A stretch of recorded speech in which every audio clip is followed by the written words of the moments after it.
Welcome back, NFHell, week 8 of the NFL season. Welcome back. I'm Midwest Jet, the show where we talk about weekly games, we talk about news, we talk about predictions, we talk about truths about our teams. Mostly it's about NFL and how our teams have just slowly been going deeper into the pits of the fire. I'm joined by James Marv, Seahawks. What up? Oh, Packers. Hello. G-Man Jass, Giants. Good to be back, guys. Good to be back. He gets one win, and he's Hey, right. I'd rather see him smiling than like the fucking smirk is back. Is it already is back. it a fire wave or is it a wet? Like, is it a normal? Six and six at the bye, What's guys. the over under that Jazz Six. talks about the Giants' chances to make the playoffs during his career? well, if we could just beat the Jets this week. Make Right. sure you bet responsibly. That's right. Yes, we will. That's a safe one, though, I bet. We don't have to start off with our favorite part of the news this week, guys. They were on a bye week, so we actually got to start off. Oh wait! It is still some college news because it could leak into the NFL. Jim Harbaugh and the Michigan Wolverines. Bill Belichick, dare I say, filming, talking about signs. 3 straight years. Now there's all this footage. Now there's other teams. Now they're all coming out because they can have all this footage. So my prediction, and I've talked to a few other friends, Jim Harbaugh is going to bail out of Michigan and head back to the NFL. Bye-bye. So Thoughts? Go. I got 2 things with this. Sorry, I hate to cut you off, but I'm going to. All right, number one. For one, these are nationally broadcast games, if not on a local broadcast. So I think that anybody can really observe the calls. So I don't know. I think that you should make your calls more cryptic. So I don't know. I don't think it's that. I don't think it's as big of a deal. But it is still technically against the rules. And second thing is, yeah, definitely if Michigan makes the playoff, he's definitely coming back to the NFL. He doesn't want to stay in what is it? Not East Lansing, Ann Arbor? Yeah. Ann Arbor. The big house. So what does he do? What are they doing exactly? So my understanding is like they have these interns or people that work for the team. They pay them to go to road games, film from the sideline, even on their phone, zooming in the calls on the sideline, and then moving the defense or the play they run in offense. And then they come back, and then they show footage that I saw of Ohio State audibling to the sideline. And literally when they audible, they call in the play. The Michigan sideline is all just doing these signals, and then they just smash their run play. Like, they literally knew it was coming. Now, so that's where I'm at. Like, I'm with Gobo. I think there's if you're in game and you notice that this means run to the right, and you go, oh my God, this means run to the right, you should be able, good job. But if you're sending spies to a different game when they played 2 months ago, yes, I'm with you if maybe they should switch up their signs. But then on the other hand, you wouldn't know the signs though if you weren't, they're not getting the same angle from the, hey, here's the film you can get from the team. I don't know. Let us know. The game. If you see them on the sideline going like this, watch the game. Oh, they ran right when they did this. Right. Like, how fucking easy of an audible is that? Right. I don't know. I don't know if it's technically against the rules. I'm going to quote The Hangover here. It's just, it's not illegal. It's just frowned upon, like masturbating on an airplane. I think that is illegal. Yeah, I'm pretty sure that is illegal. Unless you're in the bathroom and then it just sucks out the right out the. It's still okay. All right. I don't think it's illegal to do it in the. How would they be able to prosecute? Anyways, They can't break in them. They can't break in. Unless we're talking about Deshaun Watson. Yeah. I mean, we'll get to Deshaun later. So anyway, let us know down below if you think. It's about Harbaugh. If you don't think it's that big a deal, you do. You don't. You don't. Again, we're just here to discuss and find out what everyone thinks. I can say one thing, my brother. Yes. I mean, it can't hurt them doing it, and it can only help them. So even if it's another 2%, 5%, it's going to be a benefit. Are you still talking about jerking off? Talking about jerking off and littering. Jerking off has always provided me at least a 5% benefit. I got Right. Yeah, it's about a 5. You last like Yeah. 2 to 3 minutes Hey, longer. cost of Okay. living. Cost of living. Cost of living. There you go. Speaking of quarterbacks, Tennessee this week, before we get into the games, you just wanted to kind of bring this up, possibly by committee. G-Man, you were reading this? Is this true? 2 quarterbacks?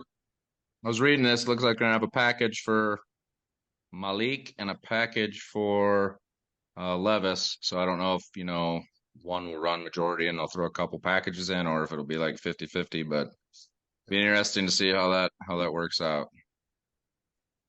I mean, bully on whoever remembered that Will Levis plays for Tennessee. Yeah, good But call. I was waiting for it. I mean, yeah, that's true. The draft, remember, he was like going to go number one. I fucking forgot he was in the league. I was like, when you brought up that name, I was like, oh, I haven't heard that in a long time. Yeah, whatever. I mean, yeah, they couldn't be worse. So fuck it, why not? Yep. Yeah, I'm kind of with. I mean, Vrabel's he's. Well, what's the drafted timeline on Tannehill's injury? Yeah, trade him. I don't think it's very long. And also, Henry and Hopkins are on the trade block, so they could be just cleaning house and then splitting time the rest of the year and see which one quarterback performs better. I don't know what the hell they're doing, but they're in hell. They're in hell. Yeah. Like, who's got the cap space to take those contracts that could use those players? I don't see that. I don't see anybody making a move. Yeah, you never know. I mean, I feel like that was the Rams or the Niners. Now it's kind of like people are like, we're fine. We're good. Yeah, but there's always somebody that's like, yeah, I really Take half the salary on. Derrick Henry plays. Forget everything else. Do anything you can to bring him here. right. There's Watch the Packers fucking pick up Henry when the only spot that they have a consistent player is at halfback, and then they just get another halfback to fuck it up even more. That's what my problem with Atlanta's draft was. Right. Like, what are you doing? You're already number one in the run. Why are you drafting a running back in the first round? Oh. Well, yeah, because Bijan. Yeah. Speaking of NFL, Kansas City cornerback. Name, what was his name? Wide receiver. That's what I said. Wide receiver. What was his name? Do we know? Domestic abuser. Yes. I just told you. You just told me. And I just Chiefs guy. Justin Ross. Either way, we probably don't need to mention yes. his name anyway. He's beating the shit out of people. Shouldn't be doing that. That's sadly. Justin Ross is his name. Oh yeah, Justin. Fuck you, Justin. Yeah, you know what? I mean, innocent until proven guilty. This is America after all, but yeah, don't fucking do that. Yeah, come on, man. All right. Pretty easy way to ruin your career over something stupid. And then speaking of stupid, if you live here where I live in the great state of Nebraska, you get people talking about Huskers this, Huskers that, Huskers this. Their great old kicker just got cut. I mean, he moved on to the NFL, obviously, but he got cut by the Rams because he missed three kicks in this game. They lost. He missed an extra point, 2 field goals. They lost by 6. I mean, basically, yeah, he fucked up. So he's gone. Skirts. No one else needs to talk about the kicker. Move on. I was going to say that we can call that a Husker don't. Ooh. Look at that. Still got it. Still got it. That's a terrible way to get fired. Right. What do you do? I'm a kicker. What do you do to kick? What did you do? Get fired? Misfire, dude. I mean, imagine like you're with your wife 3 times in a row and couldn't do it, but then the 4th one you're fine, and she's just like, we're done. Go somewhere else. I feel like maybe I missed a few. Maybe I didn't do very good a few other times previously, which also added. That is right. I mean, if we can get Kirk Cousins' wife on the show, I'm sure she'd fill us in on that. Yeah. Wait, have they had sex? Are they married yet? Have they had sex? Yeah, she's listening to worship music, guys, right now. Okay, she's not. Right. I think they have kids. Yeah, they were. Well, she has kids with somebody. Oddly enough, I saw we play the Vikings this week. We're gonna get creamed, so I gotta talk shit in some way. True. Oddly enough, I saw Kirk Cousins' turning point in his life was his dad giving him a scripture in middle school when he broke his ankle or something like that, or high school, and Yeah, so that was Kirk Cousins. What was the scripture? Thou shalt not Oh. kill. Thou shalt not break the ankle. That I didn't helps. write it down. They'll never win a playoff game. Thou shalt buckle in primetime games. Save that. Hey, save that for Save later. that. Save that for later. That's it for our news. Kind of a nice little quiet week for news. Sometimes it's fine. We don't need to keep rambling on. So Who are the bye teams this week? who has buys this week? There is Zilch. none. We got a Zilch. full tilt. There's no buys. Oh, buys. Weird. And then next week Fucking there's buys coming back. Like, who's putting this schedule together? Oh, can we talk about Roger Goodell's new contract? Oh yeah. Why didn't we bring that up?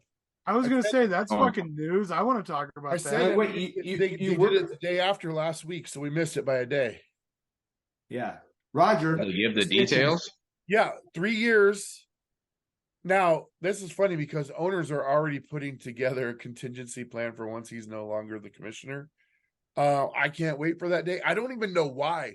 He goes up to the podium on draft day. We all boo. It's the best part of the draft. I don't even know why. I don't know why we're booing him. I just hate the guy because everyone else hates him. Right. This is one possible reason that I might hate him. The last 2 seasons for being NFL commissioner, each season he pulled down $63.9 million for one man. Look at your faces. No man should be Right. greater than the sun. Wow. Like, I'm just saying, like Roger Goodell has continued what profession can you continually fail and be thought of as doing a bad job for like 20 straight years? Politician. Let me ask you this though. That's what he is. Why is it He's a that politician nobody voted for? Yes. why is it that everybody hates him except the people that are paying that money because it is the most valuable product in the most valuable industry, which is sports. Nobody makes more money than the NFL. What Why I is don't like such a bad job and failing. How is that possible? So, I mean, if you look at the NFL as a business, which it is, then it's hard to argue with that point. What I don't like it is that the shit that he does kind of affects the sanctity of the game, like the moving the extra point back and moving the kickoffs forward and changing the fucking overtime rules and adding a 17th game. Like, he's just market share. That's all he fucking cares about. And it's just I think it marginalized adding additional teams to the playoffs. Like, what the fuck? Like, it's like a 14-team playoff. What kind of fucking sense does that make? I mean, again, like I said, the whole thing is money. And so the thing is I feel like as a league, they weigh, is it better to do this or this? Is this going to make us more money? Let's do this. You're right. I mean, could it all fold in on itself? Because that's starts happening over and over. Let's go to fucking England and Germany. I'm sorry, there's so many fucking things. I'm sorry, go ahead, Jess. Foreshadowing 2028 flag football Olympics. Guys, it's moving towards flag football. Is it 100 years from now? Is it 50 years from now? The rules have been changing. Everyone loves offense. They want to see scoring. And it is slowly fading into a game of you got to tackle here, this. When does it get to the point of how many people collapsing on the field or whatever, wherever the push is? All the kids, I don't want to play tackle. I just want to play flag, and it blows up. It's a worldwide sport. 100 years? I don't know. I want to play devil's advocate here. Now, think about. Mind you, I'm the first one to boo Goodell when he comes on the draft stage. So this devil's advocacy is straight up. To me, if I was basing a league and my decisions on strictly money, I'm taking away Witherspoon's reception because somebody grazed the quarterback's helmet with his hand. That's not good. That's not good for football. I would take away all late hits, all that shit, and just let them fucking kill each other because that's what people ultimately want to see. They want to see people out for destruction. They don't want to see the Tom Brady rule. They want to see Brady get punished. How many viewers how does MMA in that get versus the NFL? I was like, it's not even close. Not even close. That's what I'm saying. They don't. James wants us out here playing Blitz. It's a family. It's a family. I mean, if people are watching it and their families are involved in it, they don't want people killing each other out there. That is not true. I don't believe that at all. Why would MMA not get more views than when people are breaking bones and all that? I don't mean like literally killing people. I just Well, I mean, You're you're literally saying no killing pit. them. You're saying no late hits, man. I'm Like, saying what a are you guy talking about? They can just leads destroy with his people helmet. whatever they want. yeah, dude. I mean, well, that's just proof that see it's that. not all about money. It's about safety. Well, they're Not a protecting move that you made for money. quarterbacks to make more money. I see the point James is trying to make. I do too, but I mean, they're protecting Tom Brady because he puts butts in the seats. Yeah, not I'm saying that's not true. Well, I think No. that player safety is important, but I think that he's done other things that also risk the health of the players in order to make money. So I think that like adding a game. Yeah, that. what is that? What is the devil's advocate version of the angel's advocate? Like, yeah, I don't know. I think that like, yeah, he hasn't turned the game into like some blood sport, but I mean, he's heading that direction. That's what I would do. I'd be like, for kickoff, we're gonna have your two guys on your goal line. We're gonna put the ball at the 50-yard line, and whoever gets it first, however you have to secure the ball. That's literally Go. XFL. That's literally was the rules in the XFL. Maybe The guy the tore his ACL on the first one of the season. Oh, sounds familiar. Getting hurt in the first game. Okay, let's move on. I was like, yeah, can we talk about fucking football, please? Or you know what? Whatever. Right. Yeah. Nobody We're gonna wants tell to the talk truth about now, though. Go, but Hey, they got bookmarks. They can go. They can fast forward through this garbage if they don't like it. That's true. this is not garbage. Anyway, we will move on to our next section, which is Let's Tell the Truth. Make sure you stick around. Ricky's coming up at the end of the show with his picks as usual. Let's Tell the Truth. I had a bye week, so I'm not really, I'm going to go some point. Dames, you had a game. G-Man, you had a game. Go, but we're saving you best for last. We know you are sliding into NFL. Dames, let's start with you. Seahawks. All right. Win. I got two. One's quick. The truth is we are wearing our throwback uniforms this coming week against the Browns, which they have an old school look as well. I'm pretty goddamn excited about what this is going to look like. Because at home, that's the truth. I can't wait. I've been waiting for years. Pete Carroll always was like, no, we don't want to do that. I guess Russell Wilson used to like beg him every year to do it, and then the year Russell leaves, they're like, sure, we can do that. I love that. That makes me. He's probably like, what can I really do to get Russell? Oh, let's go use those ugly throwback uniforms now that he's gone. So whatever reason they're happening, I'm stoked about it. That's a truth. So last week, and I'm still getting over my illness, I was a little bit harsh on some of the Seattle faithful. I don't take it back. You guys are fucking assholes, man. Like, seriously, I'm so sick and tired of you calling for Drew Lock. Like, I understand if Geno Smith isn't your quarterback of the future, I understand that. But he's who we have right now. We're 4-2. We have the same amount of losses as the Niners now. We are essentially writing our own ticket. There's no reason to even discuss changing quarterbacks. There's no reason. The guy's not on the roster. If you had a Will Levis even, maybe you talk about it. Maybe. But I can't possibly fathom changing quarterbacks when you have a winning record. And not even just a winning record, but when your wins double your losses. Why is it a conversation? Is it still a conversation? And here's the thing that makes me mad. Like, there's nothing that this is the reason I think it's race. There's nothing that Geno Smith can do right. His haters just hate him. He threw a dime to Jake Bobo in the corner of the end zone. There's not many quarterbacks. It was a great catch. There's not many quarterbacks that could make that throw that perfect. He makes a number of great plays. He has held onto the ball too long. What quarterback hasn't? He's been sacked in the red zone. He's had turnovers in the red zone. What quarterback hasn't? They all have done it. But 4-2 is your record. Like, You're in it. You're in can't the race. objectively see, You're in the race. and then you make up things like he can't throw the ball downfield. Statistically, if you look at the statistics, he's number one in completion percentage, 10 plus yards down the field. Like, what are you talking about?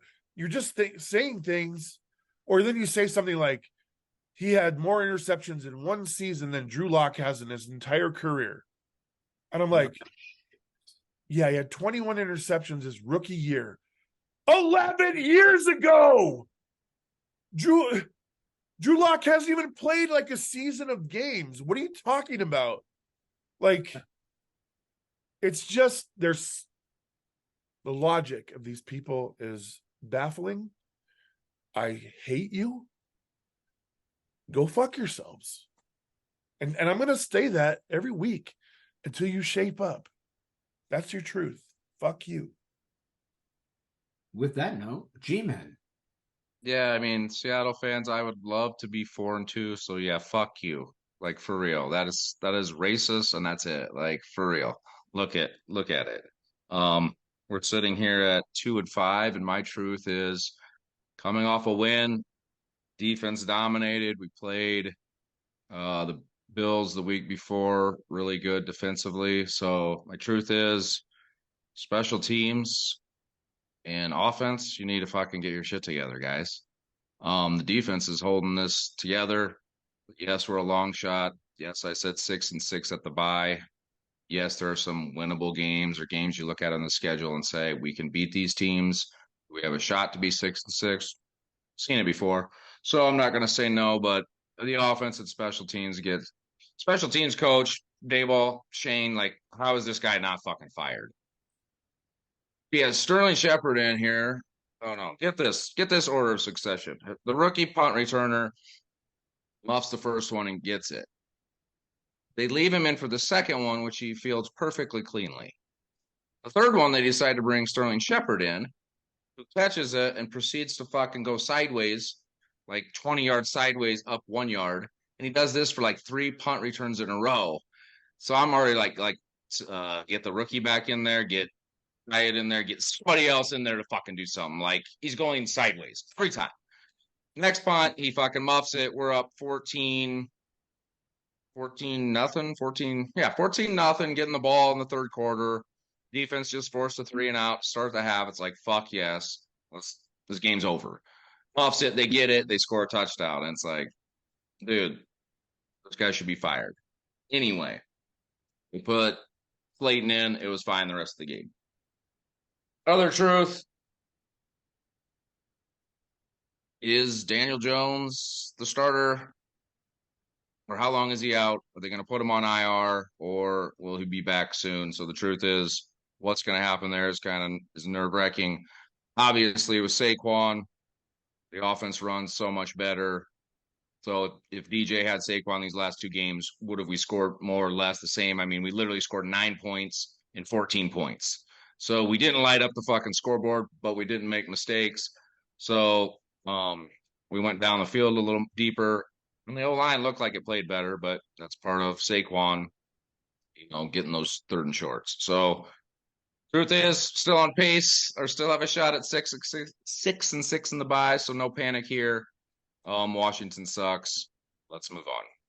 So I want to respond to that. That's what I was thinking as I was watching this game. I was like, dude, Saquon makes a huge difference in the game. And when his arm went limp like that, I was like, oh no. I was like, no. Yeah, I'm like, you didn't just dislocate, your elbow. I was so scared. Yep. Yeah. So, but it was noticeably a better offense when he's in the game. And I mean, you just can't deny it at this point, which takes me to my original point. I would have given him all the money. Yeah, he seems like, you have Tyrod in there and you're almost beating the Yeah, Bills. I mean, he wanted 14.5 and we offered him 13.5. He couldn't bend for $1 million. That was their stance, and then they just took it off the table. So It's obvious. He needs to stay healthy though. So Well, yeah. Let us know your truths below. Dames Mars, G-Man Jazz, their truths, Seahawks, Giants. I'll go next. Jets had a bye this week. My truth, I said, was going to stick with the same thing pretty much the next few weeks, which is Zach Wilson. I want to see what he looks like coming out of this bye. The last couple games, he's taken care of the ball, done what we needed to do. The defense kept us in the game, and we were able to win those games. So I feel like Zach Wilson, my biggest truth, is he good? Is he going to be the guy, at least until Rodgers comes back Christmas Eve? It's a Christmas miracle. Rodgers is hopefully going to be back by then. This is now the new timeline. They're looking at Christmas Eve for Rodgers. So if that truth is happening, Zach Wilson, just keep us around 500. We look at our schedule. We should win 10 games and get in the playoffs. So let's go. My hell is I'm still warm. I'm still kind of afraid of falling in the lava, but I'm just like right here. And we play the Giants this week. So I mean, No, I don't know if this Tell the Truth segment works so well when you are doing ayahuasca in your free time. free time. I'm What are you talking about? You're none of this. Christmas. None of this can be true. Yeah. I want to know if he's getting tested for fucking supplements, roids, whatever. Like, I mean, you can't be serious. Christmas when everyone else is young and taking triple the time. I'm telling you guys right now, I already know his workout. He is literally working out. Ridiculous. The doctor at his house, 24 hours. He's literally going to sleep, waking up, working out, going to sleep, waking up, putting into like this chamber thing. I watched him. They show him like walking this. This is the ultimate question. He's back. Why? To play for the Jets? To win a Super Bowl for legacy, dude. I'm telling you, any quarterback that wins a Super Bowl for the Jets, it's like winning a World Series with the Cubs. Chris Bryant will forever be known as a Cub.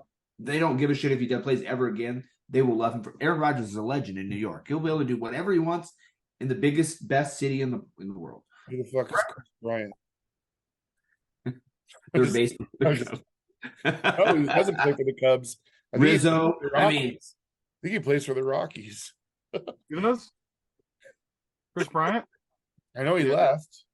Yeah, he plays for the Rockies. I like Chris. There you go. All right, bringing baseball into NFL. Speaking of NFL, we're saving the best for last, and now by the best we mean Gobo was at the game. Packers, same spot, same position. We thought maybe we'd see you on the news. Go ahead. Still time. The sad Packers picture didn't surface until a week after the game last time. Because they ran it in a segment. On the first time it ran was in a segment on Fox about Packers fans at opposing stadiums. So I will say that Jail's fantasy of having the Jets go 6-6 by the break, I think, is a lot more realistic. I think that if we're hoping for a team to just kind of like hold at 500, I think that's probably the way to go. But I'm not talking about your guys' teams. We're talking about the Packers. So here's the thing. Jordan Love cannot throw the ball more than 5 yards down the field accurately. He cannot make a good read.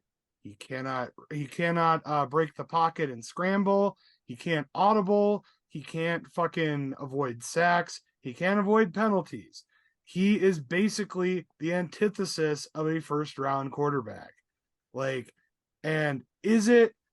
Yes, we have a garbage receiving core. Yes, we have a shitty offensive line. Yes, we have a rookie at tight end who's okay. But we have Aaron Jones and nobody else on offense that would be a starter for any other fucking team in the league. So here we are. My truth is that I was fucking right. I was right at the beginning of the season when I evaluated the Packers draft and I saw, we have a need at every single offensive position. And if we can't score points, we're not going to beat anybody. And the Packers are sitting at 2-4 right now. And 3 out of their 4 losses were because fucking Jordan Love could not make simple conversions and get the Packers into field goal range without fucking turning the ball over. So here we are again. missing Aaron Rodgers again, even though he would not have played this year. He would have gotten injured just as quickly if he would have stayed in Green Bay. And I mean, yeah, you want to talk about a Christmas miracle? It's fucking, you might as well call it magical Christmas land. It's a fucking fantasy. Aaron Rodgers will never be back on the field wearing a helmet unless he gets like in a car crash and he's like in like permanently in like paralyzed or some shit. Like, and they have like a send-off type ceremony. He's not playing football again. But what the fuck, Brian Gutekunst? You couldn't pick one guy on the goddamn offense, one free agent, one draft pick, fucking anybody to come and play football for the best team in the league with the most like storied history. You're gonna watch the Packers go into the fucking tank just like the goddamn 80s. Fuck this shit, man. I hate watching this shit. If I would have paid more than face value for those tickets, I probably would have stormed the field. And the Packers offensive line, I probably would have got a fucking sack. So, here we are. My truth is my team is dog shit. And I don't see, if we don't make some major changes, we're not going to win any more games. That's my truth. There you have it. There you have it. I love this segment, you guys.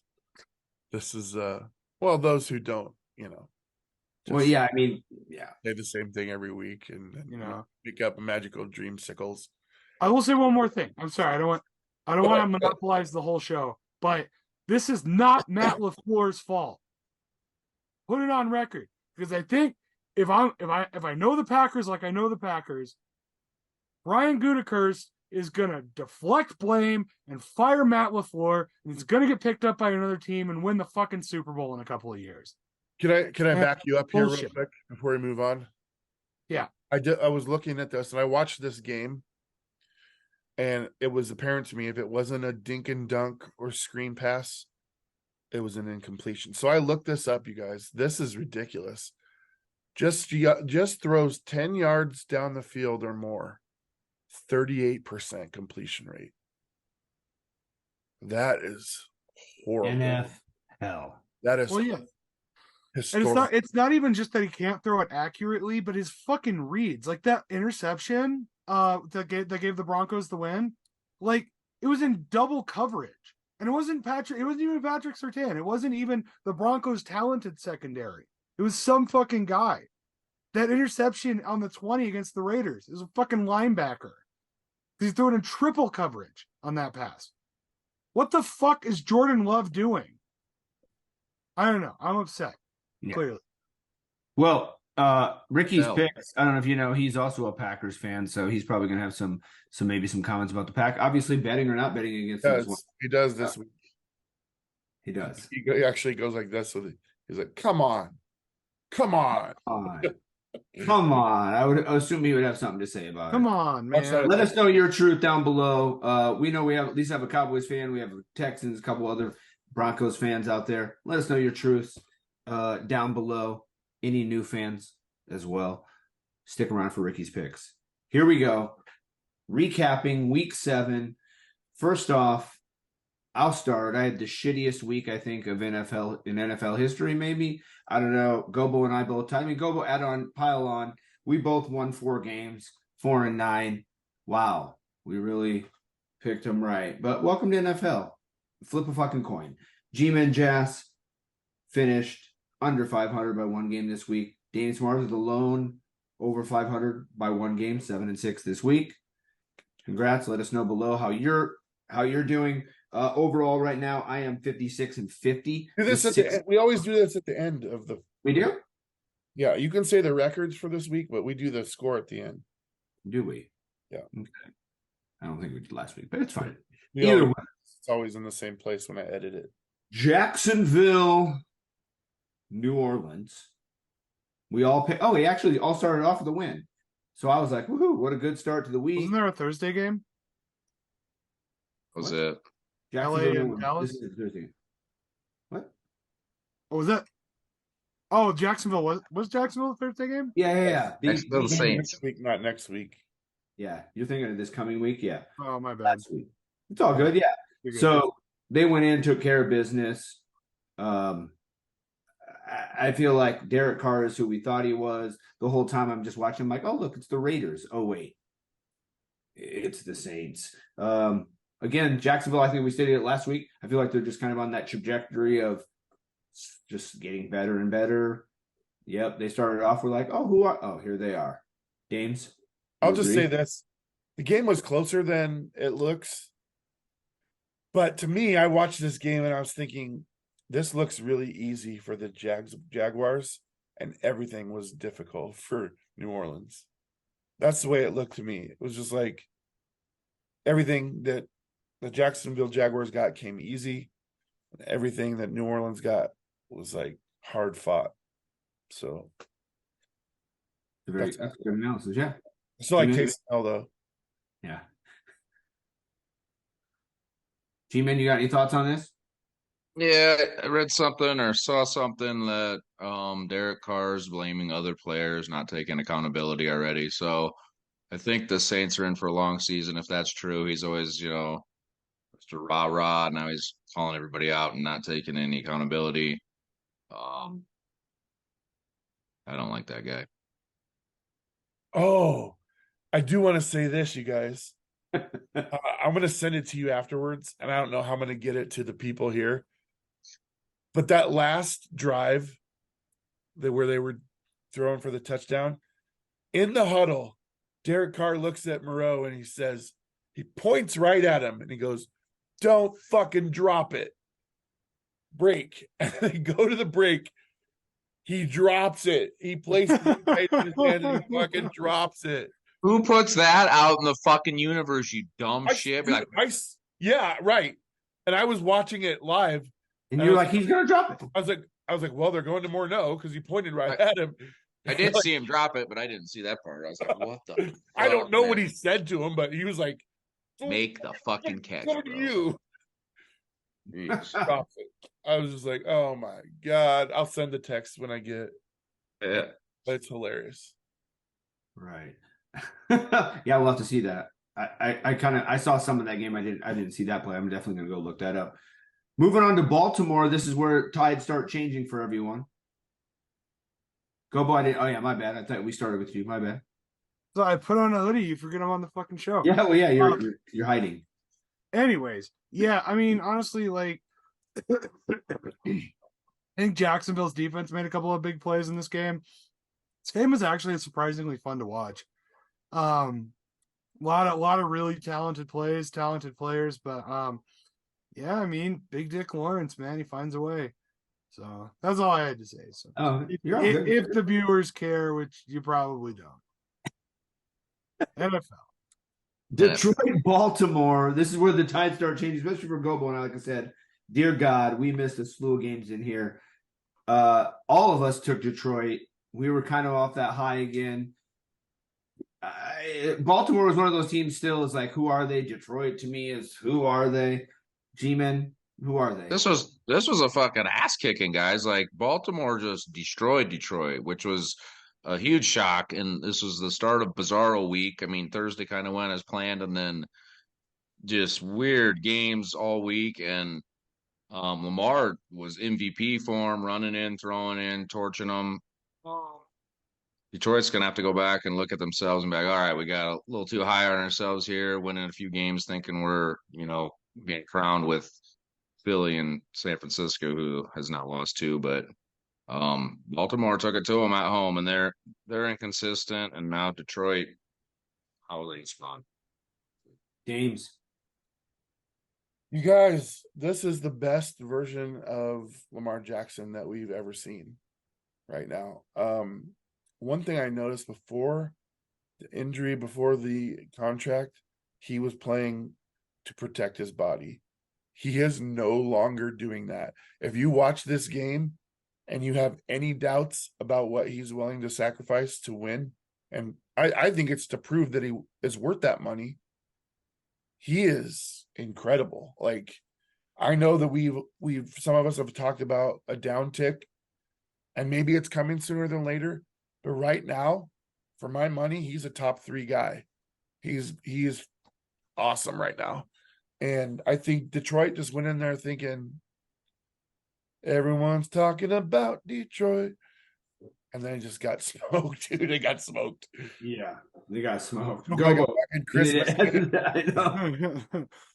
I mean, nobody loves to see it more than I do. I mean, it's a division foe, so I mean, keeps the Packers like in the hunt from a logistics standpoint, even though like from a logical standpoint, well, logistics, whatever.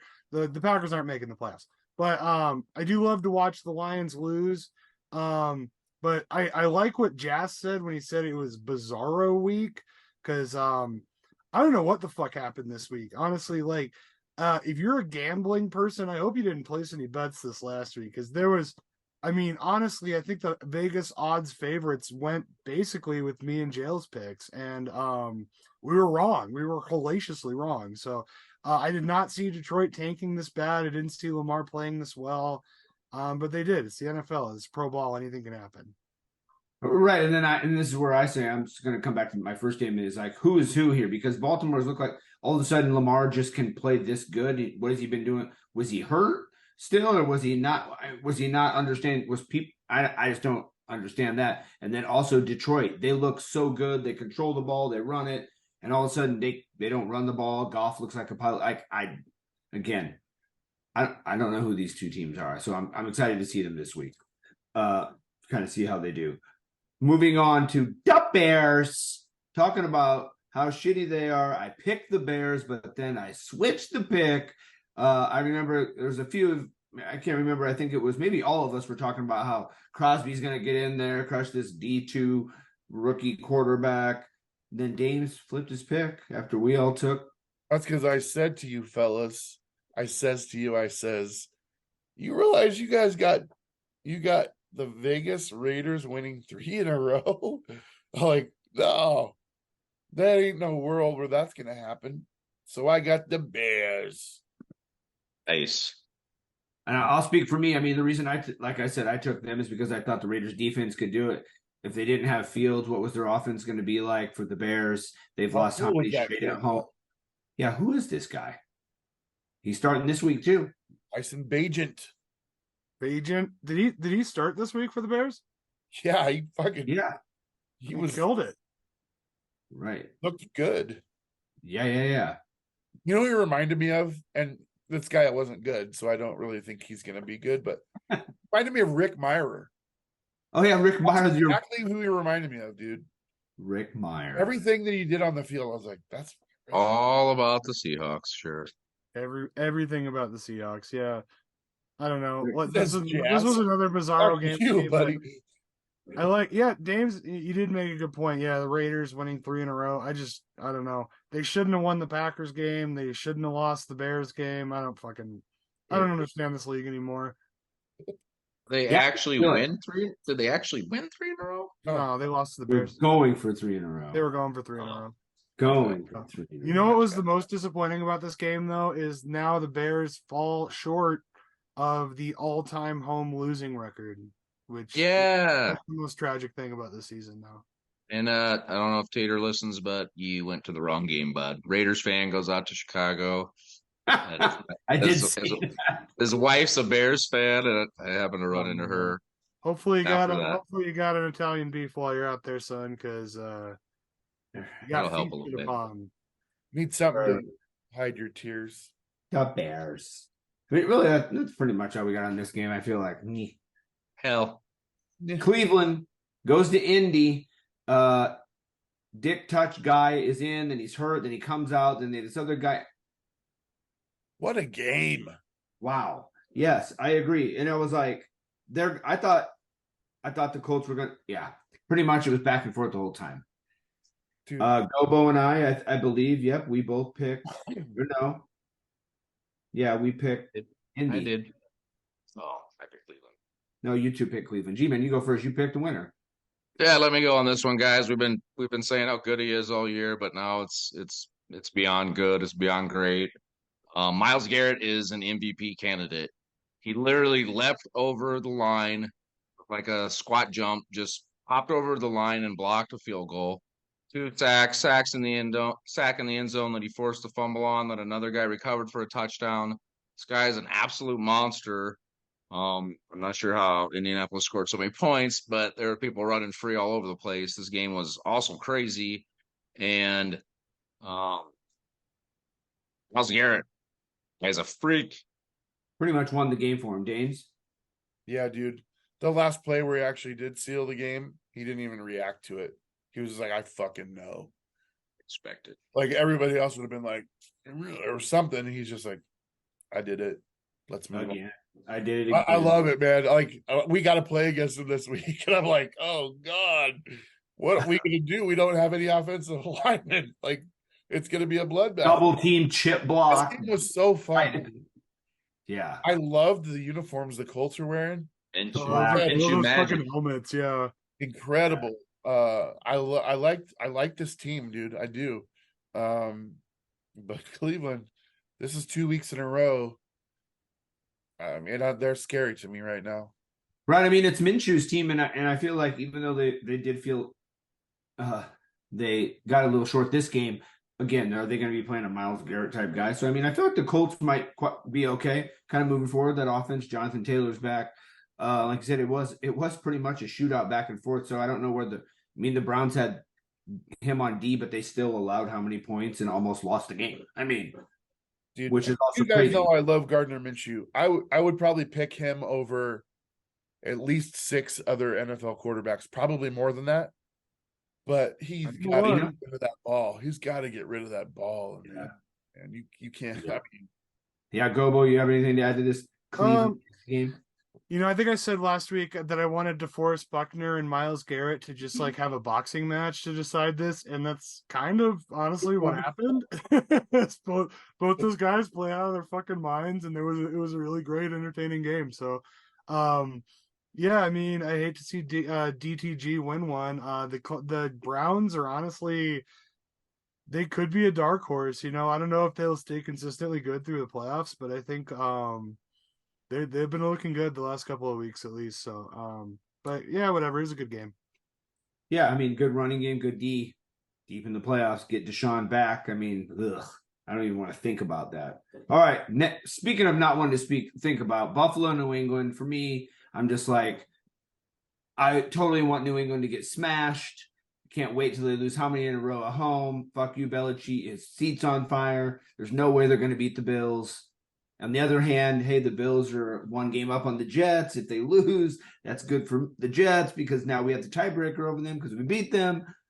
All in all, OMG. Again, we all missed 0 for 4. I'm pretty sure like 0 for 99% of the country if they picked, unless you lived up in New England, you're picking your Pats.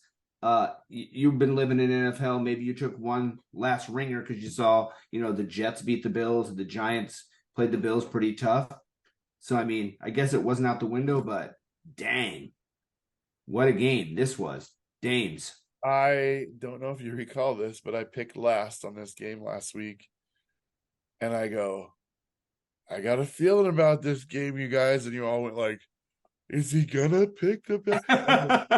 I thought so much about doing it that I just should have fucking pulled the trigger, but I didn't do it. I didn't do it. I was like, but not enough of a feeling to pick them. But right. I did legitimately think this is not an impossibility. It's not the impossibility that everybody thinks it is. And why is that? Because Mac Jones, dude. Mac Jones. Dude, this guy did not, like, who suited up as Mac Jones? Who put on his uniform? Because that guy was not Mac Jones. Like, right. And then is the Madden first real? I've defended him before, but I've never seen him play like that ever. So I don't know. Can you do it in multiple games in a row? That'll be to be determined. But it'll be the standard. Josh Allen to me again looked. He does not look good. I feel like it's the Dayball effect, dude. Dayball leaves. Josh Allen has not been the same. Say what you want. He can still swing it. He's really good, but he's not winning these close games. He's good defense against him gets him rattled. Gobo, you have anything to add to this AFC East matchup? Man, fuck this game. And honestly, like, I like the Bills. Honestly, like their fan base is, they're pretty intense, but they're so loyal. It's hard to kind of hate them for it. And you live in Buffalo. Like, what else could be going wrong in your life? Um, so I just honestly like, and fucking Belichick. I mean, the Patriots have looked so bad this year. It's another one of those games that's just like makes no fucking sense. There's like 4 or 5 of these this week. Like the Bills outclass the Patriots on every side of the ball, every aspect of the game, and they just go out there and just they look incompetent. And it was just, yeah, it sucks. Fuck it. I hate it. Yeah, I'm with you. I don't think it was a good week for betters. Again, make sure Guys, you stick with did you guys Ricky's actually pick. watch this game? Nice, yeah. Yeah, yeah. So, I saw the highlights. Bills- I was at the Packers. So you- Bills know came that. back and took the lead. the Buffalo came back, and you're like, all right, this game's over. And then the unreal, somebody else in your uniform, Mac Jones, came out and was like, he looked like Tom Brady, dude. Like, seriously. For that last drive, that was incredible. He only had like 5 incompletions the whole game. Like he was Yeah. definitely It was crazy. Yep, I know. And again, so I'm all like, should I be happy or You should be. fuck both those? I hate the Patriots though, man. Doesn't matter, dude. When you're talking strategy, Good point. Good point. Yeah, yeah. Good point. Yeah, because like I hate the Cardinals, but if they go and beat the Niners, I'm like, fuck yeah, thanks. Yeah. Thanks. Touche. All right, moving on. G-Man, this is going to take about, I got to go make a quick pizza, grab a snack. Washington, the dumbest name in sports, goes to New York. Giants hold off a close one, 14-7. I watched this game as well. G-Man, go ahead. The floor is yours on NFHell. yeah, guys. Washington they're pretty bad, and we tried to hand this game to them. Defense, like I said earlier, lights out. They only scored a touchdown when off punt was like inside somewhere around the red zone. So Muff punt. off punt. I Month. don't have really a lot to say about it. It was a good win, but special teams and offense has to get it going next week, or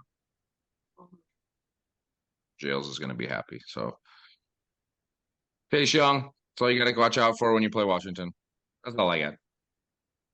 Wow, my pizza isn't even out of the freezer yet. I'll add time to the game. I did watch the game here, and the thing is I was texting G-Man Jazz a little bit. I was like, so Tyrod comes in, wins this game. He almost beats the Bills. He has Saquon. Offense looks okay, but you're winning. You're almost winning. Let's say he reels off a few. Now, obviously, I would be saying he beat the Jets. That's not going to happen. But let's say he wins. Daniel Jones doesn't come back. Is there a quarterback controversy in New York? I hope Yeah, so. I mean, is it? I mean, do you say no? We're sticking with DJ. I mean, what do you do? Thoughts, Dames? Okay. I don't hate Daniel Jones. All right. I hate the contract. I hate the decision. He should have played out this year under the franchise tag. Whatever reason that didn't happen, I don't care. That's the way it should have went down. Because he was exceptional the year before, but not overly exceptional. So I 22. would like to see another year. I gotta say, if Tyrod Taylor wins this game against the Jets, don't fuck with things until you need to. That's where I'm at. Gobo? I mean, there's not really much I can say about this game that hasn't already been overstated. Yeah, the contract for Jones is shitty. I think it kind of limits the Giants on, repairing some of the other issues on their offense. It's kind of the opposite end of what the Packers are dealing with. Is just like the Giants can't make upgrades because they kind of committed to a couple of guys, where the Packers just won't make upgrades because they're fucking stupid. I don't really know. There's not really a reason. They have plenty of cap space. But yeah, I mean, this game, the Giants defense is pretty functional. Commanders they started out kind of okay, and then now they're kind of sucking ass. And Like they get blown out by the Bears. They go out and lose to a fairly poor Giants team. I hate to say it, Jess. There's a lot of issues. So I don't know. This is another one that it was kind of surprising to me, but not terribly. I think it was like the Packers Broncos game. They were just both bad. Yeah, Riverboat Ron to me is no longer Riverboat. I feel like I've watched a few. He doesn't do it. It's like 4th and 1. We're gonna punt. I'm like, we're not. If he's a boat, he's like one of those paddle boats that are like half of it sticking out of the water, so you're like pedaling, you're just not going anywhere. Yeah, you can't figure it out. that Like that's it. Yeah, fucking Opposite. broken paddle boat, Ron. right. All right, moving down to Tampa. One more thing I want to say about this game. Okay. Yeah, you're good, man. Saquon. I don't care who's quarterback. Without Saquon, they're going to struggle. He is the engine of that team, in my opinion. And I got to disagree with you, Gobo. I don't think they're bad. I think their defense is incredible. The players across that line may not be like Myles Garrett names, but there's some dogs on that team. Thibodeau, I think he dropped an interception That's 6, dude. That was a pick 6. Yeah. Would have sealed it. That would have sealed it. Yeah, but I mean, Yeah, we had 6 sacks or 6 or 7 sacks. We got after it. It's our defense is playing, lights out, like you're saying, and it all comes down to Saquon's health and yep. And you guys not know turning it over. I'm kind of glad to see them tanking because I want Chase Young on my team. 6 and Next 6 week. at the bye, guys. 6 and 6 at the bye. You heard it here first. All Awesome. right. Gobo, we'll start with you on the next one. You and I know we both talked about Atlanta, Tampa Bay. We both took Tampa Bay. We were like, oh, yeah, they're going to do this. Dames joined us. G-Man was the only one who got it right. But I remember we were talking about Baker, just how they're playing a lot better than Atlanta. Go ahead, Gobo. Floor is yours. This is another one where I'm like, I don't really fucking know what is an NFL team anymore. Like Atlanta it looks completely different from week to week. I think that when Atlanta's offense is cooking, they're really hard to beat. And when they're not, they're pretty easy to beat. And so I figured, on the road that Tampa defense is pretty stout. They're coming off a bye. Baker, Mike Evans had really good chemistry. Tampa made some really good offensive plays. There was some crazy bounces in this game. There's that one pass that was nearly picked off that the Atlanta receiver just kind of like ripped it out of the dude's hands and ran 80 yards with it. Like just some really crazy, cool athletic stuff in this game. So fun to watch. I called it wrong, but I'm not really mad about it. Yeah. I also picked Tampa Bay, and I was on their defense, and I was like, yeah, they come off their bye. Bulls will have their defense ready. Atlanta really hasn't been doing shit. We were kind of like I said, they're up and down. We didn't know. And I'm going to go with you. I don't know who either of these teams are. I don't think it really matters. I feel like 1 week they're going to win one week they're going to lose. Yeah. They're One of these teams is going to get blown out in the playoffs. Yep, exactly. James? I'm not happy with either of you because you're both saying you don't know who this team is, but you've been talking big shit about Tampa Bay for like weeks, and you tricked me into picking them. And they won. They won like a week. Didn't they win like last week that they had a bye? I was like, they weren't going to beat Atlanta. They should have beat Atlanta. Honestly, Mayfield. You say that now. It's all like Ritter. Okay, Ritter. Okay, it was 16-13, guys. 16-13. Yeah, the only reason I went with you guys is because it was Tampa, and I just wanted to blame you because I don't want to take accountability for my cool. Okay, my own actions. So just deal with it. NFL accountability, buddies. You're the only one who got it right. Why'd you take Atlanta? I am going to take accountability for this one, guys. I got it right. Thank you. I, in large part, took this because of Bijan Robinson, and guess who didn't play more than like 3 snaps? He was sick. So if I would have known that, I would have actually picked Tampa Bay. 16-13, couple shitty offenses, low scoring affair, and it's kind of a game Atlanta's been in. Most all their games are like this, so they're used to it. So I think if they go to 4-3, they might be a playoff team. Right. Next game, we already kind of touched at the beginning. Talked about that Husker kicker getting cut because he sucked. The Rams lose to the Steelers. We all picked the Rams, but then we all said Steph to Dames. And he was like, you know what? He's taking Pittsburgh. And he got the W. Dames, go ahead. I willed that Whoa. kicker to miss those 3 kicks because they would have won by 3 if he makes them. Yeah. So, I wish I had some grand prophecy for why I picked him, but the 2 things I can say, it was easy to switch because I fucking hate the Rams and I fucking love Mike Tomlin. Yeah. Okay. There you go. When I see 3 other people, I'm like, all right, I'm gonna bail on this one. So Right. fuck. Yeah. Yeah. My bad. Gobo was right. I'm pretty sure you said something to the effect that last week, yeah, it's going to be half full of Steeler fans. I remember I clicked over to the game a couple times. I'm like, oh my God. Yeah, it's like, why do they? Okay, so does LA not learn? I feel like this is just deja vu. It's like in the 80s, we have the Rams, we have all these LA teams, and they're gone. And then 20 years later, we're like, oh, we could get some teams in LA. They're just going to make a bunch of money. You know what makes me sick though? Same shit. Same They shit. actually won the Super Bowl. Yeah.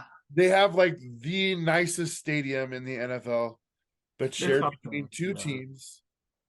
And it's the most expensive. I don't know if it's the nicest. I've never been there, but they don't deserve it. Their fans don't deserve it. Just make the Super Bowl there every year. Yeah, make it, or build a stadium in Omaha, indoor. There you go. Middle of America. Everybody flies into the February in Give Omaha. all of us free tickets. Yeah, February in Omaha. Yeah, that's where you want the Super Bowl. that's Indoors. more realistic than Aaron Rodgers coming back on Christmas Eve. Warren Buffett, dude. Warren Buffett lives here. Warren It's a Buffett. miracle, Yeah. Gobo. Warren It's Buffett. a miracle. If Warren it happens, Buffett, it's a who miracle. eats a McDonald's McMuffin every day because he doesn't want to go pay for a real breakfast. I think it would be at DQ because doesn't he own Dairy Wait. Queen? Oh, Was it? Did you say? Are we still talking about Aaron Rodgers? Is this Warren Buffett that eats McDonald's every day?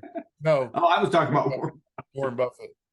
I was like, Aaron Rodgers probably fucking. I mean, they get the munchies when you have too much ayahuasca. That's right. Yeah, this that's true. game- We're gonna get a Like I blizzard. said, if I was a gambling man, this game would drive me fucking batshit with 3 missed field goals, and the Rams deserved to win, but it was just one fucking guy couldn't get his shit together. Maybe Tomlin makes some adjustments and finds a way to win this one. We don't know. He didn't need to. I mean, yeah. Yeah. So another one, better team lost at home, and the LA sports market. I don't get it. It's like the teams that LA loves, the Dodgers and Lakers. I fucking hate those teams. And the teams that they don't give a shit about, the Rams and the Kings, I'm like, these teams are great. I love watching these teams. They're fun. They're scrappy.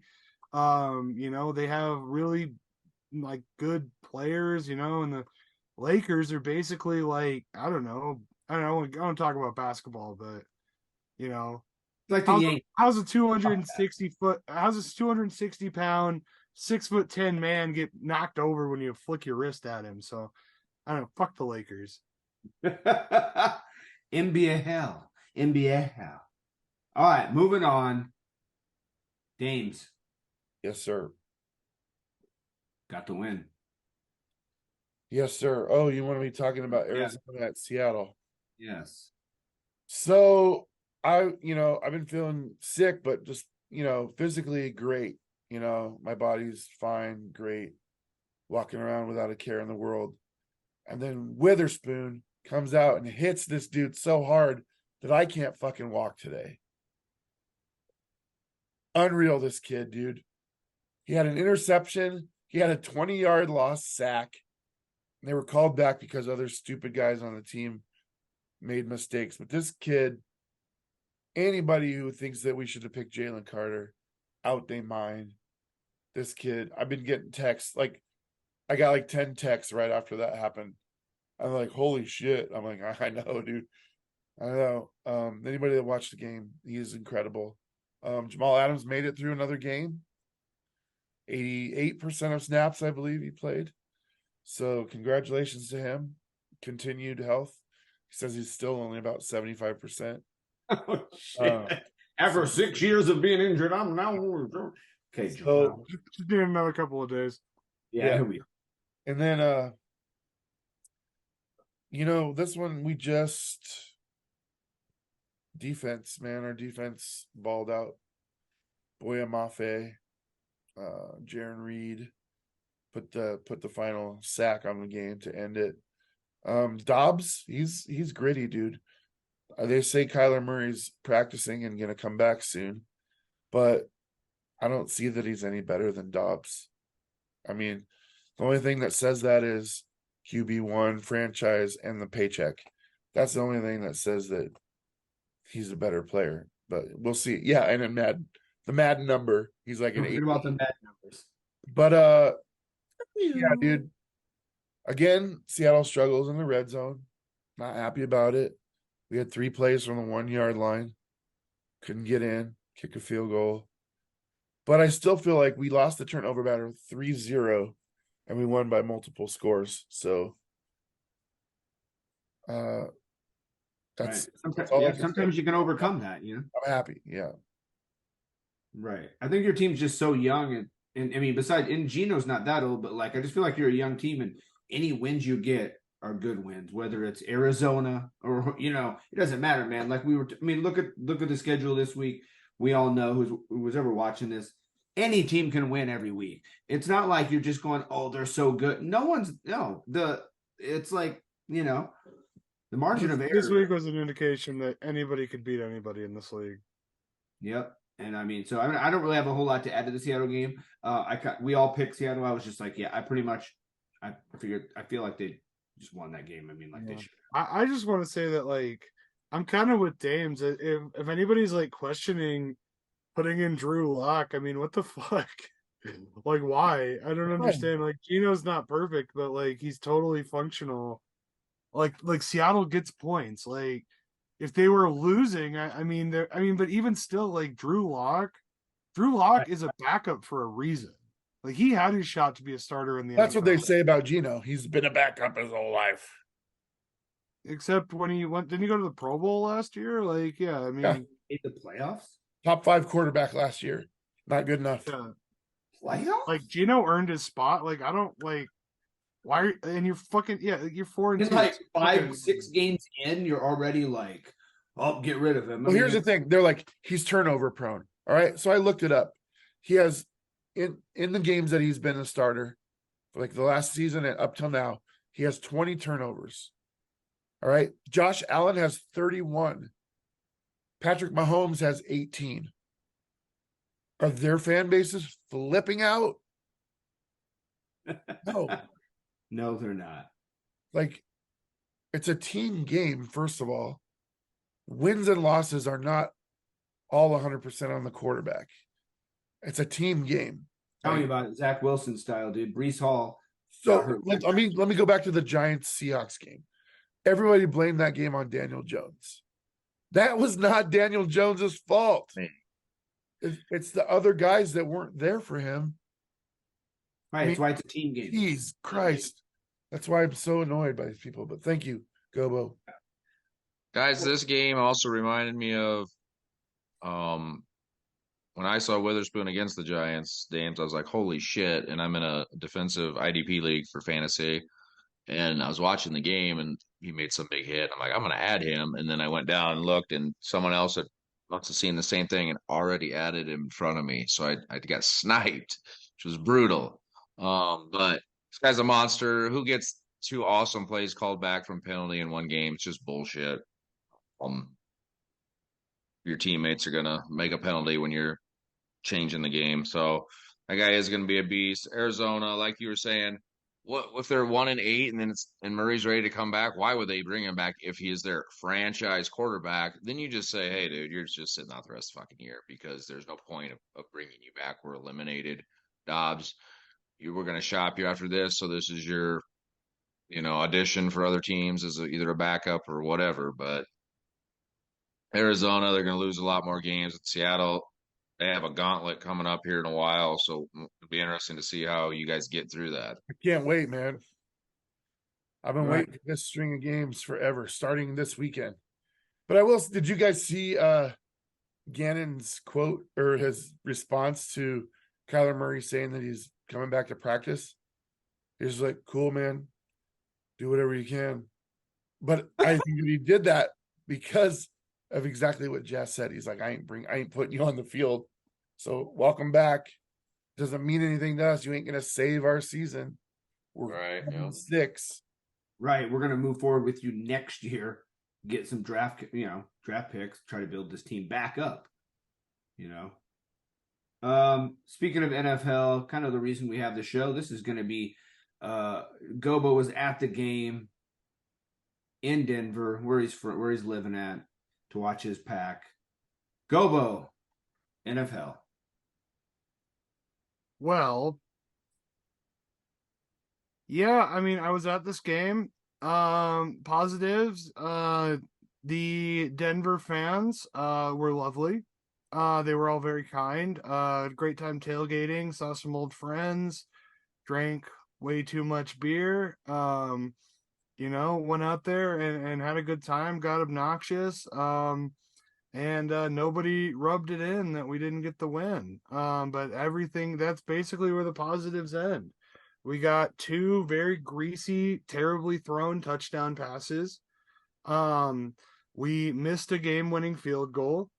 We got a chance to win the game and got the ball on the Broncos 40-yard line, basically needing one more first down. I mean, you could have probably kicked the field goal from there. It's Denver, it's low altitude, so it's high percentage field goals.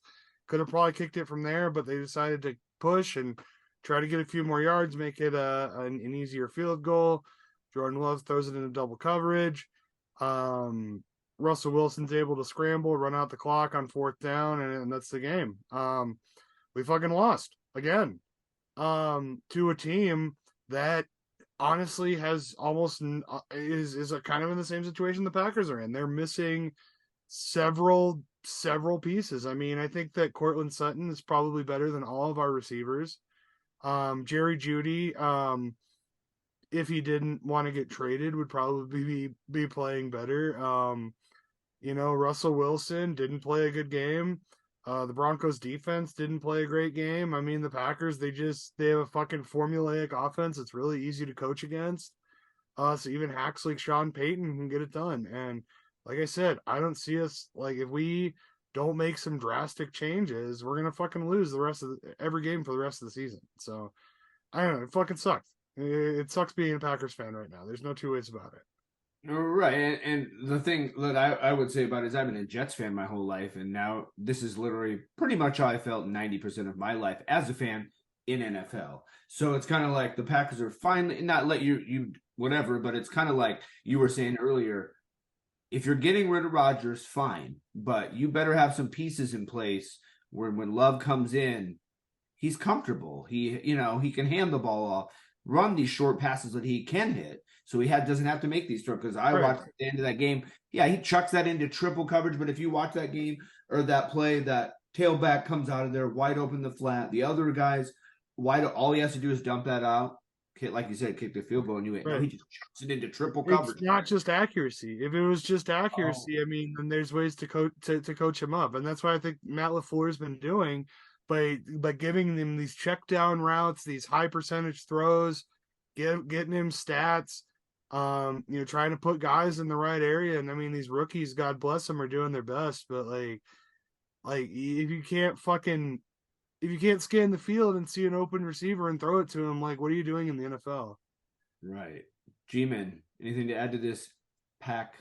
I mean, I guess I would ask if the field goal had made or whatever the case was at the end. I didn't catch the ending, I don't think. But if you were to have won and would be 3-3 now instead of 2-4, like, you would still feel just horrible about how you played, or like, I mean, it was that bad where it wouldn't even mattered if you won. I honestly would. I think, well, it's hard to say because, like, if you can find a way to get these greasy wins, like a win is a win at the end of the day. Like the New Orleans game, we played like shit and we still managed to win. I remember feeling decent about that game going forward, but there was still a lot of concerns.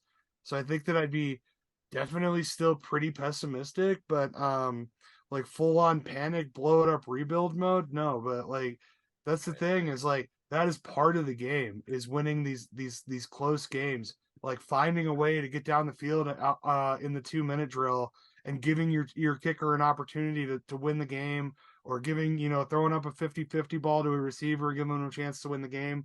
And Jordan Love just can't even put us in a position to do that.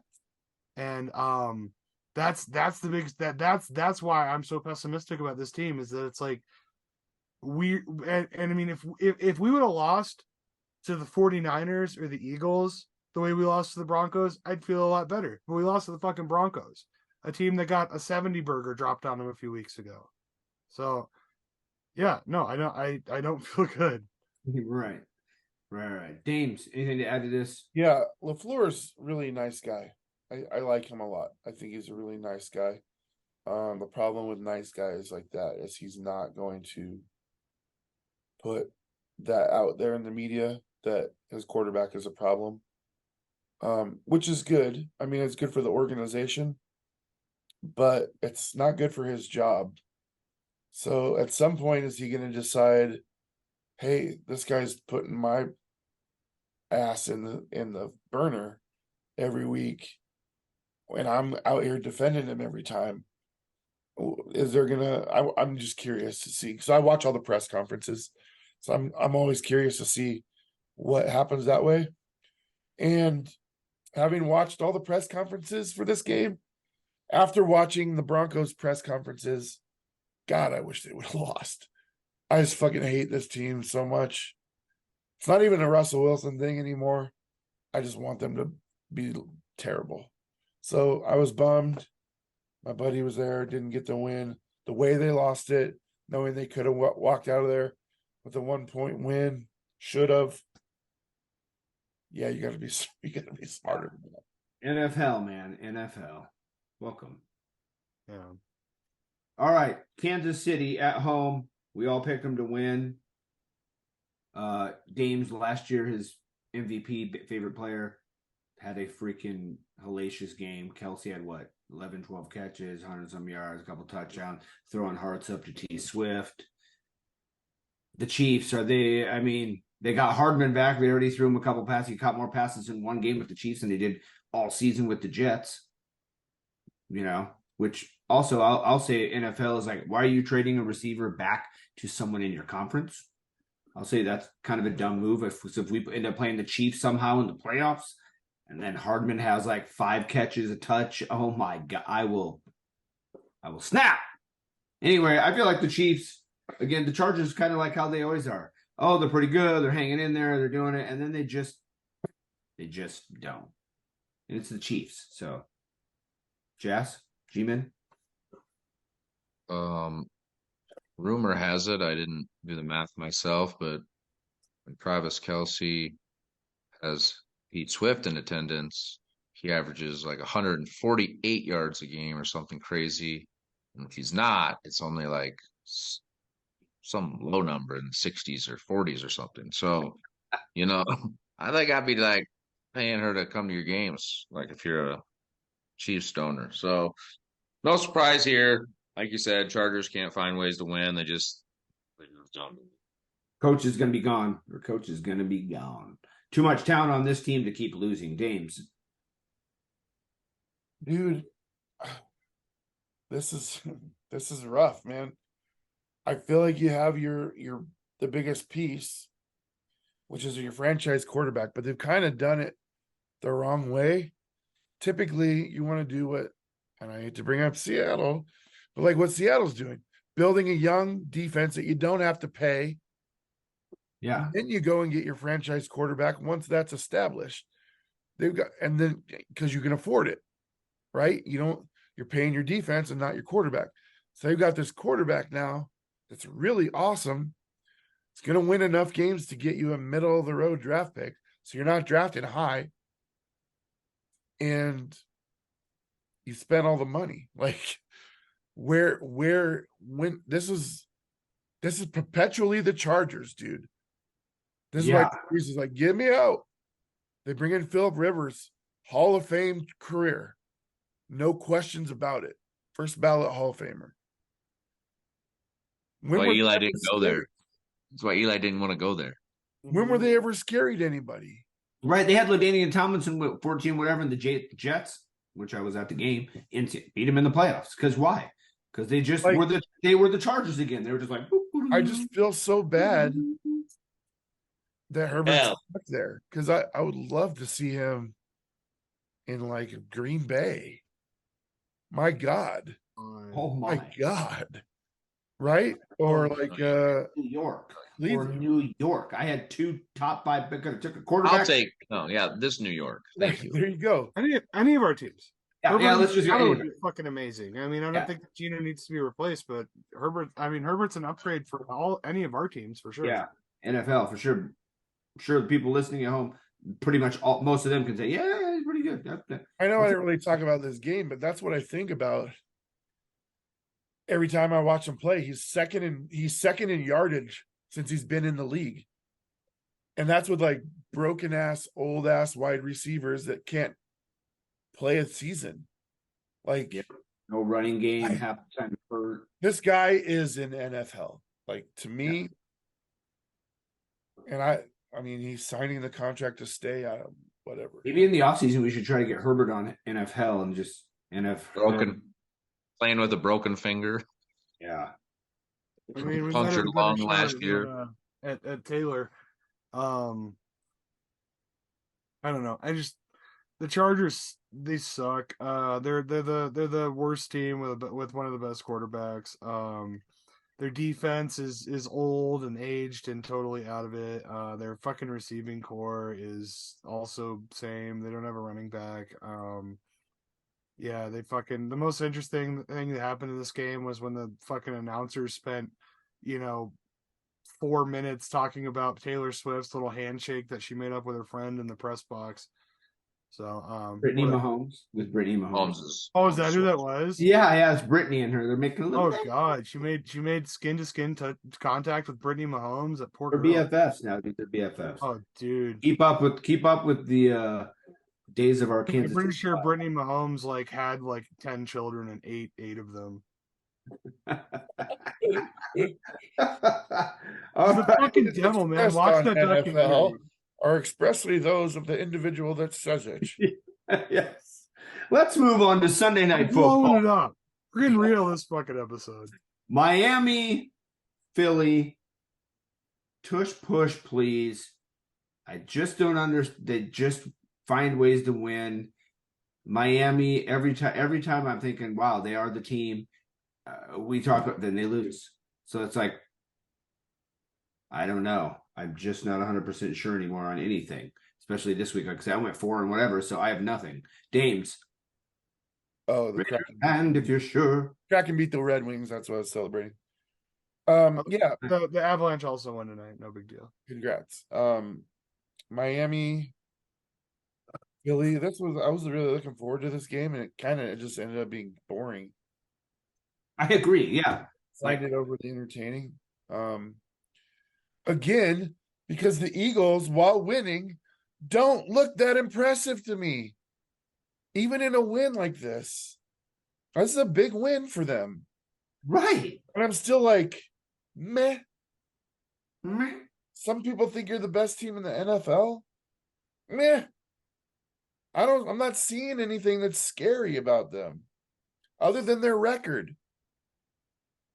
G-Man, they're in your division. Tell me something that I'm missing. Somebody else go. Why are they winning? I mean, Jalen Hurts is now something like 25, 6-2 in the regular season. So I would have to assume that is directly correlated to his play. And AJ Brown is a monster, and Goddard had his best game of the year. And they get after the quarterback. So I think they had like 70 sacks last year. So there's many reasons why they are considered or in the conversation for that, and nothing has changed. And as we keep sitting here talking about how shitty they look, they're 6-1, and are they actually going to start playing good and start just destroying people? So I don't want to say that they're not that good because they're 6-1, and that doesn't happen unless you're always in every game. And usually that's with a quarterback that has the will to win and can run like he can, and turns it, instead of 1st and 10, it's 1st and 9. So they already have an advantage on every team in the league because they can easily get 1 to 2 yards. So those reasons, fuck the Eagles. Gobo, you picked this one right. You I picked did. this one right. Yeah. You know why? Because I'm not fucking impressed by the Dolphins. I know that Dames is gonna throw another fucking disclaimer on me here, but like honestly, like yeah, they have a great offense. That's fucking bully for them. Who plays defense for the Dolphins? Exactly. Nobody. Nobody Yes. fucking. Who cares? And yeah, a good defense is going to beat a good offense any day of the week. Fucking Seahawks Broncos Super Bowl. Best defense versus best offense. They got crushed. Fucking Broncos got destroyed in that game. And that's what I see a game like this, and that's all I can think about is that like the Eagles are a complete team, and it's just like for whatever issues that they have, for whatever like inconsistencies they show, they are so talented, especially on the front lines. Like their offensive line, their defensive line is fucking supreme. And the Dolphins, they rely on their two receivers to do everything for them. And so yeah, they can truck shitty teams like the Broncos, but like you go against a real team, like this happens. You know, a boring game where the Dolphins lose. That's how they're going to get eliminated. You nailed this for me, and I'm going to tell you, the telltale of a boring game is when the trenches are the front line. I mean, that's you're absolutely right.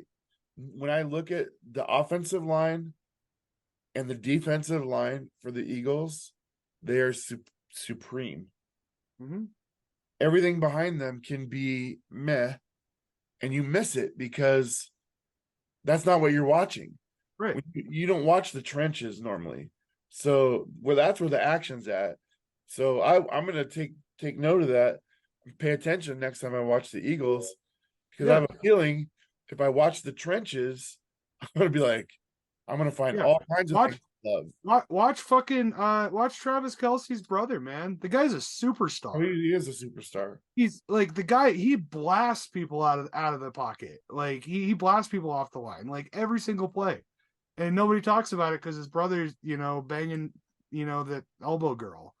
You know what's awesome about all of this right now for NFL for me is last week when the Jets beat the Eagles, and we're all talking about how they're so good in the trenches.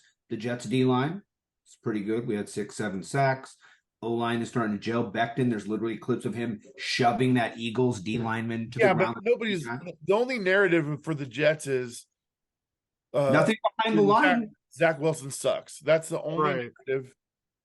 That's the thing is like by the media. That's the thing is like Jalen Hurts he's not like he's a great quarterback. He's not like an MVP or anything, but he's not fucking Zach Wilson, man. Like Zach Wilson is not good. That's the thing is like the Jets are missing a key component that the Eagles have. You can't say that he got beat by Zach Wilson when they didn't have any time on the field together at the same time. But that's what they do. We do. I'm not there. Well, I mean, when we move on to the next game this week, like weird shit happens in the NFL. Right. Yeah, exactly. So that's where we're at. All right. San Fran, Minnesota, again, wacky end of the week. I was literally downstairs watching this game with my buddy. We turned it on, blah, blah. I'm like, watch the Vikings win. I'm like, this is just one of those weird weeks. The Vikings aren't going to win. Blah, blah, blah. I'm like, hey, man, again, it's the NFL. Shit happens. What happens? He leaves, comes back. It's 10-0. Minnesota to start the game. And I'm just like, he's like, what's going on? I'm like, NFL, dude. NFL. Purdy. There's his true colors showing. That's what I'm going to say. Gets down by 5, throws 2 picks. Debo's not in the game. All of a sudden, you can't win. So is Debo actually the X factor in this offense? Not Christian McCaffrey, not You're Kittle. missing your left tackle too, bro. What? You're missing your all-pro left tackle as well. Right. I'm not making excuses. Right. But against Minnesota's D? Minnesota's D? My head's like... Worst D in the league, one of. Look, all right? And this is, like, again, for the Geno haters to shut up. Like, Brock Purdy has been perfect. I mean, except for the last 2 weeks. You look at injuries across the board. Yeah, you got to go next man up. But now you see what I've been saying all year is when everybody on your side of the ball is better than the other player across from them, you don't have to be perfect. It makes you look perfect. But he's lost a couple of those elements the last couple of weeks. And now we're starting to see that when everybody on your side is not the best, you're not impervious to mistakes. They can happen for anybody. And they were in this game to me. Minnesota took over and that was it. Like, they jumped out to a lead. There were times where they got like 3 plays inside the 5-yard line. I'm like, go for it, dude. Put your foot on their throat. They didn't. They kicked the field goal. And I'm like, you can't do that against teams like this. But, Purdy didn't have enough to bring them back. So, right. And Minnesota's I believe I saw the stat last year. They were in the most one possession games, and they ended up winning most of them. They made the playoffs. This year, they're literally in the most one possession games again. So maybe Minnesota's not quite as bad as we think because they're just in these one possession games. Last year, they won them. This year, they're, as of right now, they're not winning, but maybe this one gets them over the snide. It's just one of those weird things. We're all like, yeah, Gobo, 37-0, 28-20, 23-4. We all picked San Fran to just destroy this game. Anything to add, G-Man, Gobo? Yeah, I got a lot to add. This game was absolutely crazy, and you guys are forgetting to mention, which I've never been a pro Cousins guy, but holy shit, Kirk Cousins had the game of his life. The pressure's there. He's making reads so fast that he was in the zone, and they obviously wouldn't win that game. But the even bigger story is the great Brock Purdy, 2 interceptions in the fourth quarter, 1 possession games, goes down the field and they score a touchdown, they win that game. Interception, same guy, crazy game, and Minnesota's 3-4 and right in the thick of it. The Lions losing as well. Yep, that kind of brings the North a little closer. If the Pack, knock on wood, like you were saying, could have pulled off that shoulda, woulda, coulda win game. That concludes week 7 of our picks. 50. We're not done. Okay, Keep skipping me. My bad. Skip me too, man. Yeah, right. No, okay. I was gonna say, so like once or twice a season, Kirk Cousins has a game like this where he's just fucking money, and everybody thinks that like, oh, this is the guy in Minnesota. Like he's gonna, like like his talent has never come into question. I don't think anybody's ever questioned that. Kirk Cousins is a talented guy. It's just, can he win consistently in clutch moments? And that's where it's a no. So it's like, yes, he had a great game. Yes, Brock Purdy faltered a little bit. There's 2 losses in a row for the 49ers. So it's just like, it's another one of those weird things. But I don't know. I think Purdy's fine. Don't confuse me. Don't confuse me with saying Cousins had a good game with me saying anything more than that. No, I'm just saying he played lights out is a big reason why they won. But that definitely he did. I'm saying that he had a great game. He did. He had a good game. A great game. Yeah. So the Vikings have the talent to be good, but it's just like, I think it's just they struggle with coaching and consistency. So, and they traded Dalvin Cook for nothing.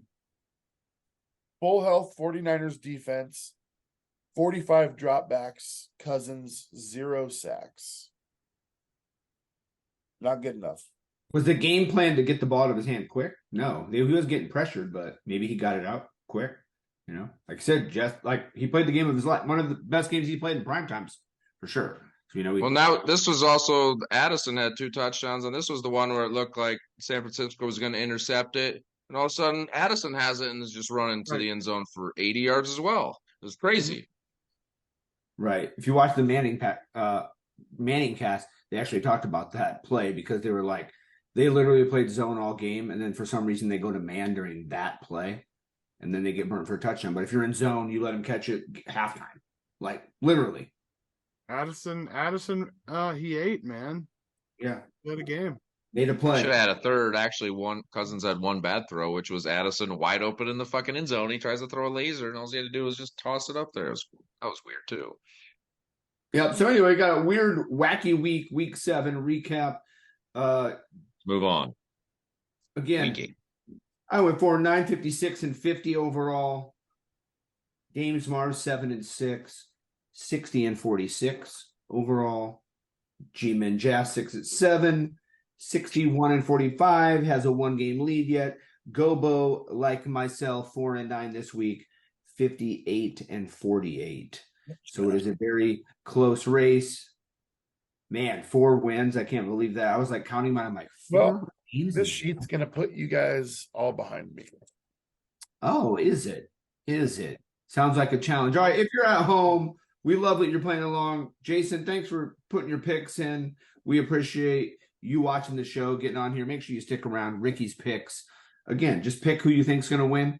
We'll give you a shout out. Cracker, maybe we'll even have you on the show. You said something about, hey, maybe making a guest appearance. Thursday night football. So we all know this is week 8. Thursday night football. Buffalo coming off a loss against the beloved Tampa Bay Buccaneers. This game is in Buffalo. My division. I'm going to say basically right off the bat, Buffalo's going to come out. They lost. They're coming off a loss. They're at home. Tampa Bay's on the road coming off a loss. I am going to go Buffalo big at home. Thursday night, short week, but they're pissed off. They're gonna come out, score some points. I'm gonna say 31-10. Bills stomp the Bucks. I'm tired of picking the Bucks. Gobo, you're a Bucks guy with me. Who you taking? I have to basically mimic you, man. I think that the Bucks, their Bowles is not a great adjustment guy after a loss, and I think that Josh Allen is going to have a day. He's one of the best quarterbacks in prime time. Baker Mayfield, not a clutch guy. Honestly, I think it's going to be ugly. I'm taking the Bills 37-17. James. Fool me once, Tampa Bay. Actually, I would never even consider picking Tampa in this scenario. Buffalo 24-7. G-Man. Well, if week 7 was an indicator, the Thursday night game was pretty easy to pick. So Buffalo 38-18. Gobes, I got one up on each of yours. I usually feel like Buffalo comes back after a loss, and Josh Allen will be laser focused and scoring me 50 points. All right. So it looks like we start off again. Now here's what I'm going to say. Week 8, is it this crazy thing again where, oh my gosh, we all pick Tampa Bay, Tampa Bay wins, Buffalo loses, and we all start off? Does the craziness continue? We'll find out Thursday night. Houston going to Carolina. Carolina coming off. Are both teams coming off a bye here? I feel like. Correct. Yeah. So we'll let you start this one, G-Man. Who you got? Houston at Carolina. Guys, so in the wacky NFL that we're in now, I am completely going against what I believe you will all be picking, and I am taking the number 1 pick to get their first win at home. And, no one's going to go defeated in this era of the NFL, hopefully. And this would be a perfect time where CJ Stroud has outplayed him all year, is going to win Rookie of the Year most likely. And at least Mr. Young can get a one-up on him in the head-to-head, and Panther fans feeling good about their future. 22-21. Gobo. It could happen. It is wacky enough to happen. I mean, I don't think the Panthers are going to go 0-17. This is a winnable game. It's at home. I just think Stroud it's I have to take the logical pick here. Like the Texans are just Stroud is just so much more of a better quarterback, and the Panthers just look awful. Like they don't seem to do really anything well. So yeah, I'm taking the Houston on the road 28-21. Games. We're at a split right now. I'm going to take Houston. I got Houston winning 27-17. And I am going to go with you two. I'm not going to go against, even though the wacky, I feel like maybe that was just 1 week. Going back to my normal, who do I think is actually going to win? Not just trying to pick. I'm going to say Houston 24-9 over Carolina. You know, I just feel like Carolina's really not doing a whole. They're going to hit Thielen like 15 times. And that's about it. That's about all they really have. Moving on. LA Rams at Dallas. Dallas is also coming off a bye. The Rams coming off a loss. G-Man, we'll let you start. This is your division. Dallas at home. Do they come off that bye and win, or do they get a loss? Believe they will get a loss, my brother. I am going against all the teams that have a bye this week, coming off a bye, except for the last game, of course, because they both had a bye. So Rams on the road, I think they're just too many weapons for Dallas to keep up with. Get rid of it quick. Keep Parsons out of the game. Block him with 2 or 3 guys. And I mean, Dak has been known to be pretty inconsistent, so this is a down game. And the Rams take one on the road, 30-27. James Mars. I have to disagree with you. Though I do think it's going to be a close game because McVay will obviously be heated after losing the last game. He's going to coach his ass off in this game, something that the opposing coach is not capable of doing. But I think just the level of players on the team, I give a slight edge on offense to the Rams, but I give a huge burst to the Dallas defense. So I'm going to go 23-25 Dallas. Gobo. I think that I was sort of seduced by the dark side at the beginning of the season when Dallas came out. What's up? Or 5 minutes ago. When you were like this. Yeah, you froze and you were like, ah. Oh no, okay, yeah. You looked like you were possessed. Anyway, Anyways, yeah, I was seduced by the dark side at the beginning of the season when I thought the Dallas was good. The defense looked really good against the Giants. You know, kind of, but they got some good, they got some crazy plays in that game. I think honestly Dallas is not as good as people think they are. Dak is a shitty quarterback. He's totally past it. He's way overconfident. Mike McCarthy is a bad coach. He's going to coach a really kind of timid game plan that like relies on smash mouth football, but it's the NFL and you're playing against Aaron Donald. I'm taking the Rams. And I think McVay is gonna I think that it's gonna be a defensive focused game. And the Rams new kicker kicks 5 field goals and they win 15-13.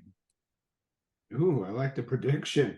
I'm going to go with Dames here. Not quite as bold as my prediction of 4 safeties last week. 4 safeties. Right. I'm going to go with Dames. I think Dallas's defense can put a little wrench in some of the Rams' offensive plays, and I do think I think the Cowboys are going to get the run game going. This game against the Rams is going to open up their passing game. I think they're going to play better off their bye. They're going to be ready to go. I do think it's going to be close. I'm going to take Dallas 27-21 at home. Get people talking about them again. I feel like kind of people are like forgetting. And, or vice versa. They get beat and we continue talking about how shitty they are. Minnesota, Green Bay, Gobo. Division game at home in Put my head back Lambeau. on for this one. All right. Get the depression Gobo going. Well, I'm gonna take a win-win here because I'm picking the Vikings. We're in Green Bay. It's a day game, low pressure. Jordan Love shouldn't have any problem moving the ball. He will struggle. I don't think Kirk Cousins is going to play 2 fantastic games in a row, and I don't think it's going to matter. I think that the Vikings play an ugly game, turn the ball over a few times. Packers will get an opportunity to win with a field goal at the end. Jordan Love will throw another interception. Vikings 26, Vikings 26, Packers 24. All right, I am gonna go. I'm gonna take your beloved Packers at home. I'm with you. I think the Vikings, they played well. They're gonna come off this victory kind of high. Oh, we beat the 49ers. We're ready to go. And I think maybe Green Bay's gonna actually come home and refocus and say, you know what? Hey, we lost a tough one in Denver. Let's come home. Let's get right. Let's get a division win. I think the play calling is maybe, to help Jordan Love. Maybe look at some of those plays where maybe get Aaron Jones involved a little more, little short, quick passes. Because again, the Vikings defense isn't that good. So I think, you should be able to move the ball on them. So I'm going to say Green Bay at home. I'm going to get the Lambeau lead 21-17 over Minnesota. Dames. I agree with you, Jails, that they're going to come back with a new sense of purpose after losing that game.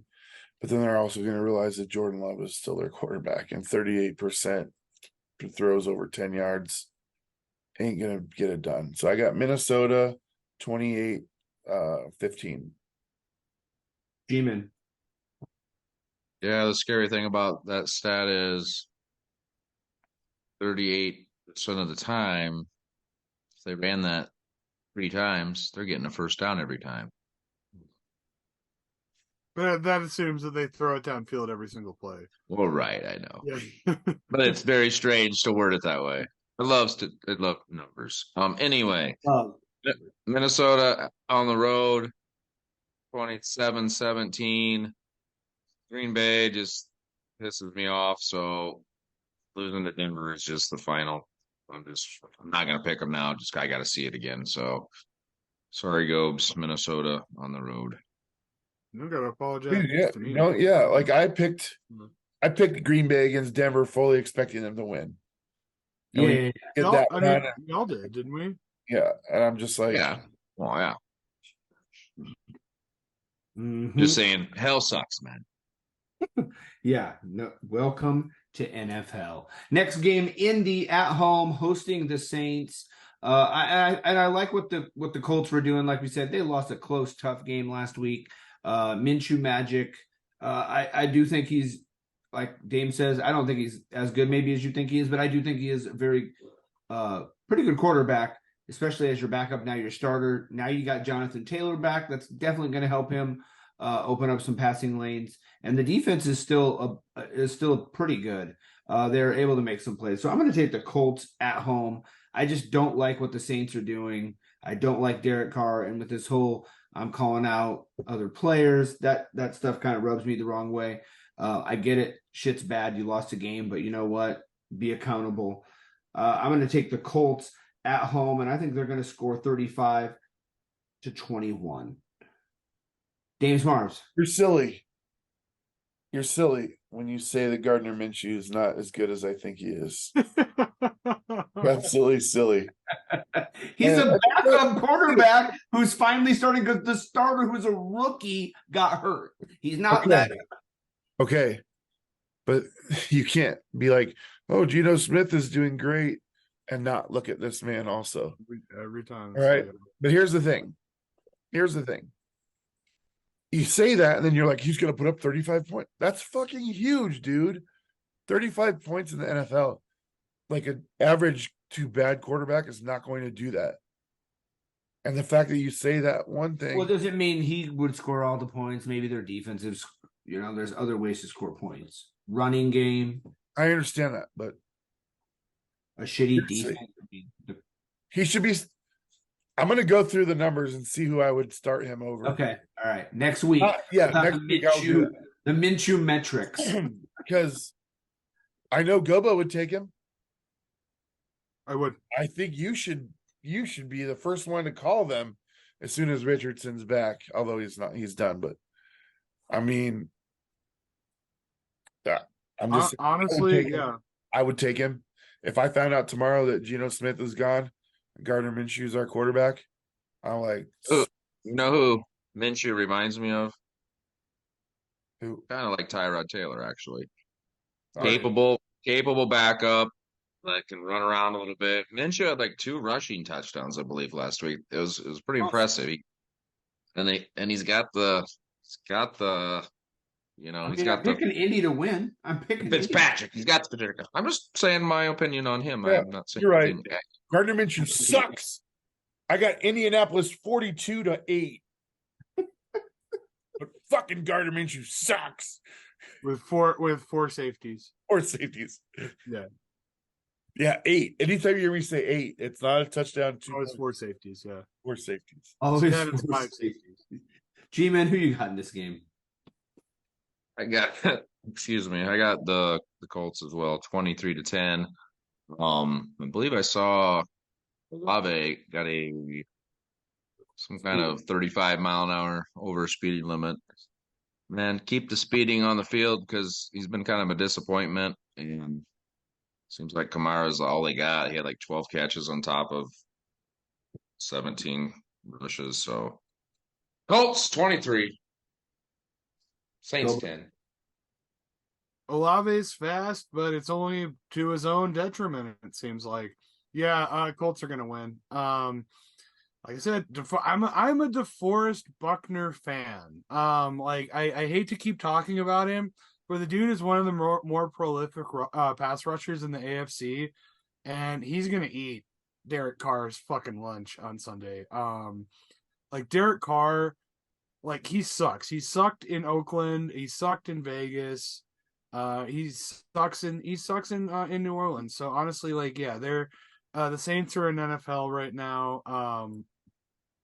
Yeah, I don't think it's going to be close. I'll say 27-13. Colts take it. All right.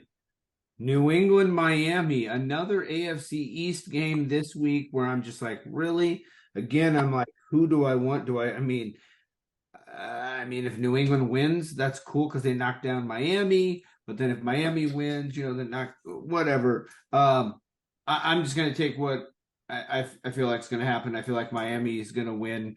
They're at home. New England just came off this close win. No one thought they were going to do. But I feel like if they go to Miami, Miami's coming off a loss. They're going to put the pedal to the metal, and they're going to win. I think they're going to win pretty big at home because I just think the Patriots were just not that good.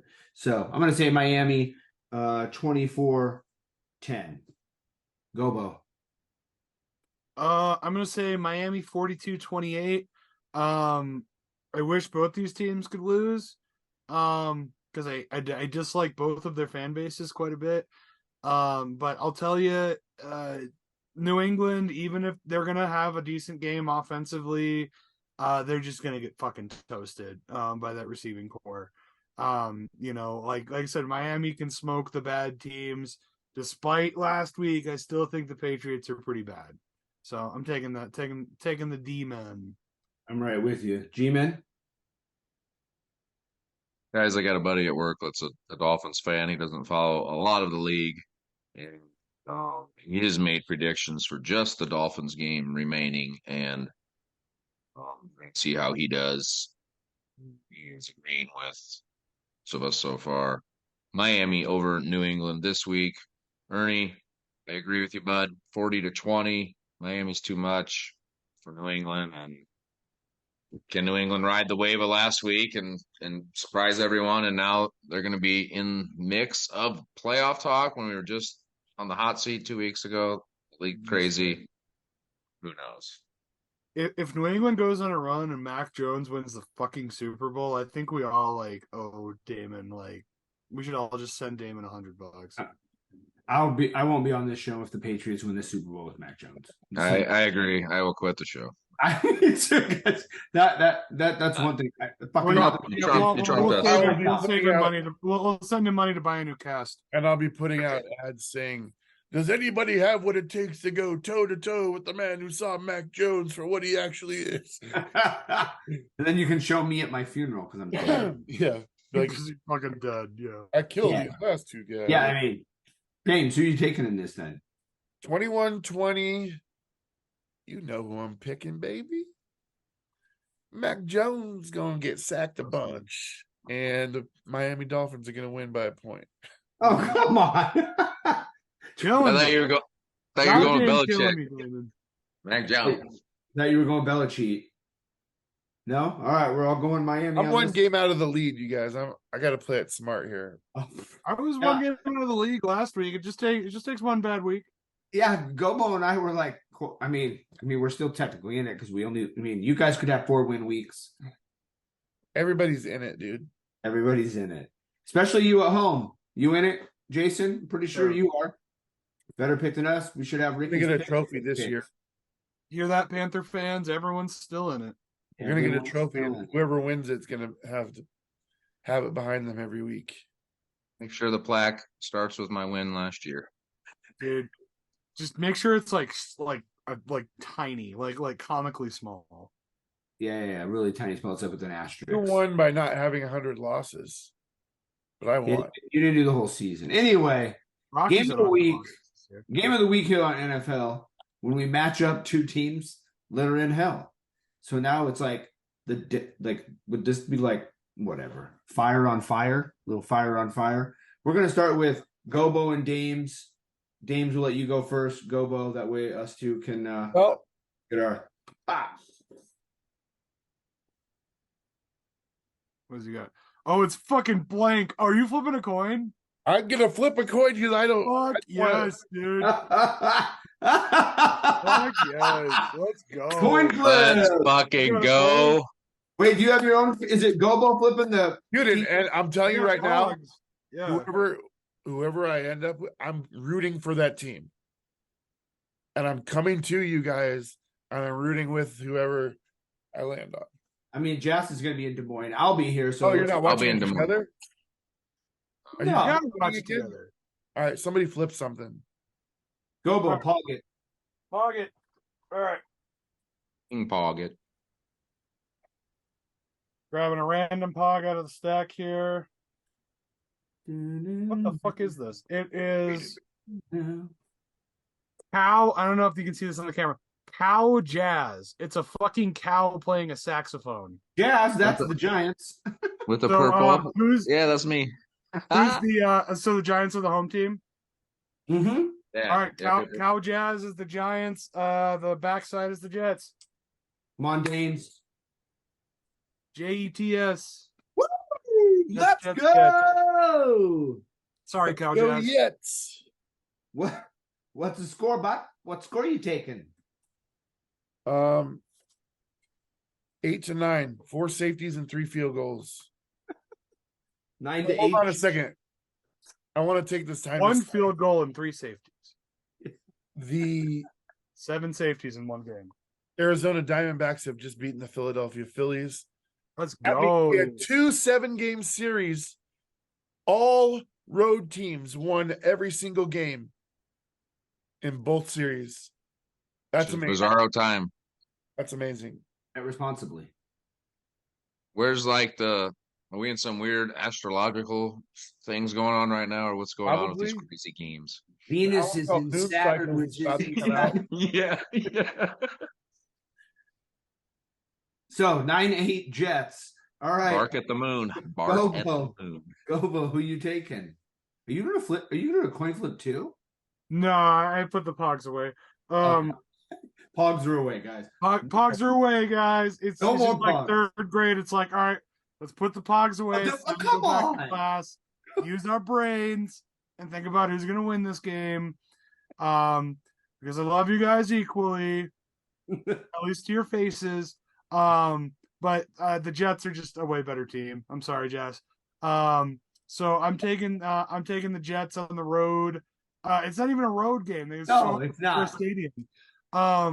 So in the battle for the boroughs, I guess.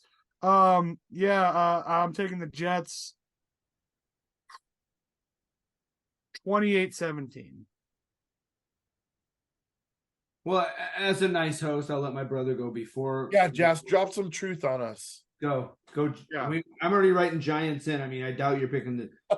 I should pick the Giants to win. I picked the fucking Vikings. Like I have heartburn right now from picking the goddamn Minnesota Vikings. So yeah, let's hear it. Never have I ever or will I ever pick the Jets to beat the Giants, regardless if they're undefeated and we are defeated.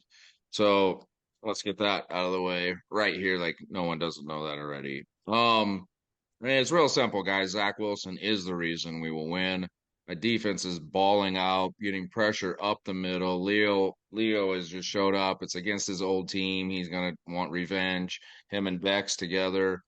Kayvon's brought it on lately. He has like 5.5 sacks in the last few games, and 6 as a team last week.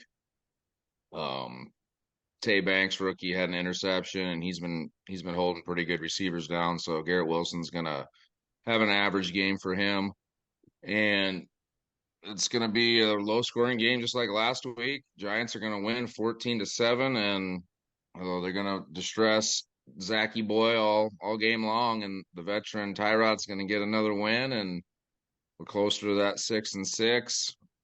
And everyone's starting to question what the hell's going on because we were a playoff team last year. Now we're starting to get it together. So we finally look like a team, and that's going to continue as long as Saquon's on the field on the offensive side. So good luck stopping Saquon, bro. Well, you're lucky that's who we have to stop because the Jets do have the number 2 rush D in the league right now. I believe Sauce and DJ Reed are either close or they did clear concussion protocol today, so they should both be on the field. I don't know who Daniel Jones or Tyrod Taylor, whoever that matter is going to be able to throw the ball to, especially when we, like I say, we'll rush you with 4. We'll have a bunch of people in coverage.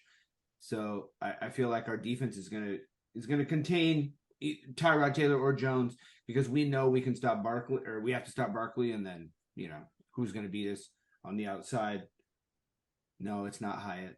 Jalen Hyatt, bro. And you also know that Saquon can receive, so rushing defense can be fine, but there's other ways to get him the rock too.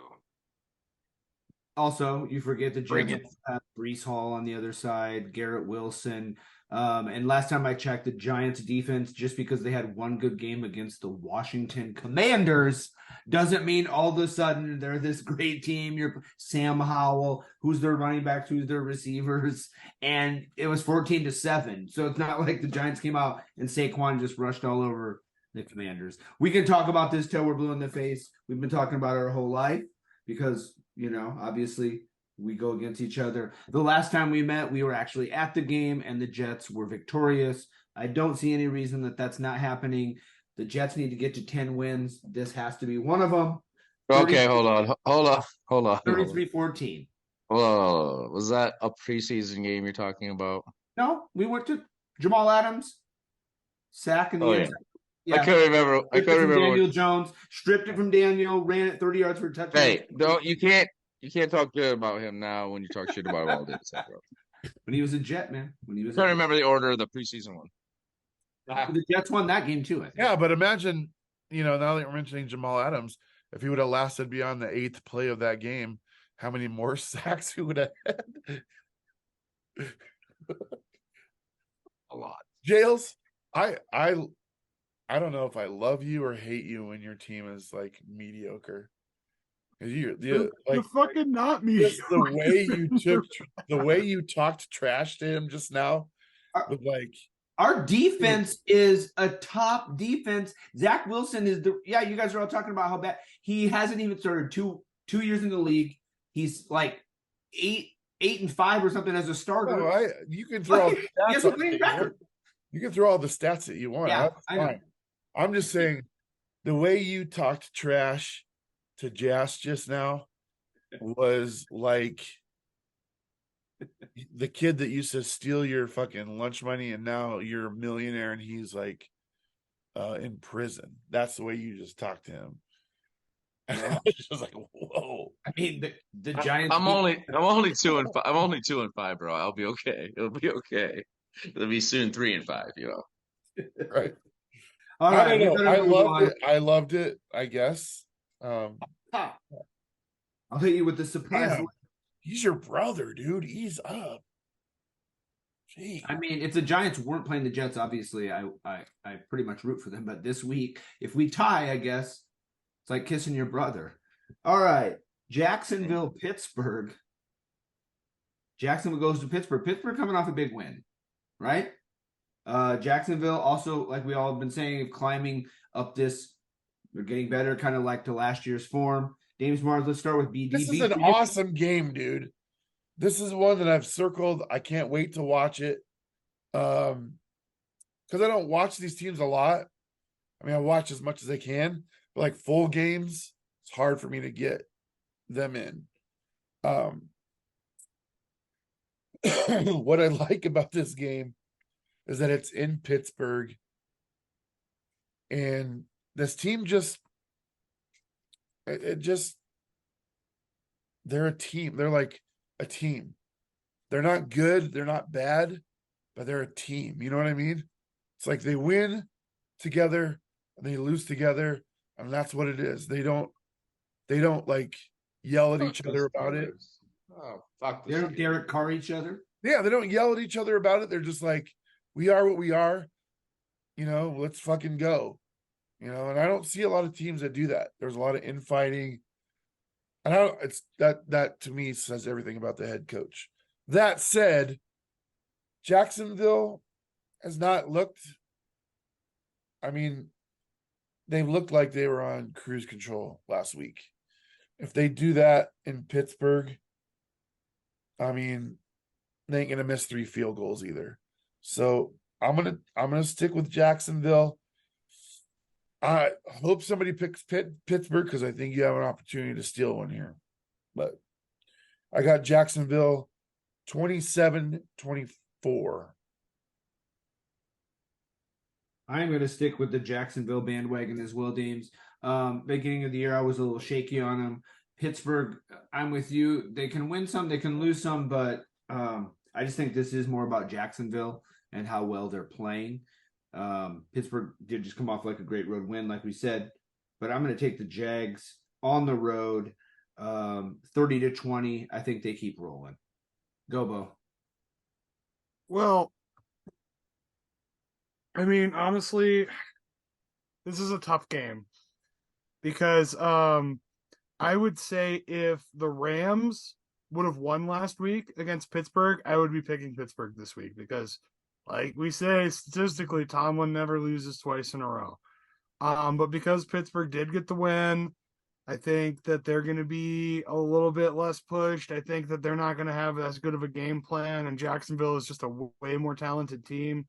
And it's possible to beat Pittsburgh on the road. San Francisco proved that in week 1. Yeah, I'm picking Jacksonville. Let's go. It's going to be another close one. I'm going to say 34-31. G-Man. Well, you guys forced my hand. I had Jacksonville originally here 28, 27. And fuck Pittsburgh. I still agree with that. My own statement there, but you have to remember last week they brought back Deontay Johnson off IR, and that now moves him to the 1, Pickens to the 2, and then you saw that open up the run game for both Warren and Najee. I feel like they do have a real opportunity to win this at home. Jacksonville and Pittsburgh have both just kind of fucked me every time I feel like picking, so it really doesn't matter to me. and to gain a game on you guys with a shot at this, I will keep the score 27-28. Pittsburgh at home. Sorry, Jacksonville. Don't be sorry. A game I don't think a lot of people don't really care about. I don't anyway. Atlanta at Tennessee. We get to see these two quarterbacks, blah, blah, blah. We get to see Atlanta who wins and then loses and then loses and then wins. I just don't think they're like really one of those teams that I have any faith in. But I think I am gonna go with this duo quarterback. I think why not?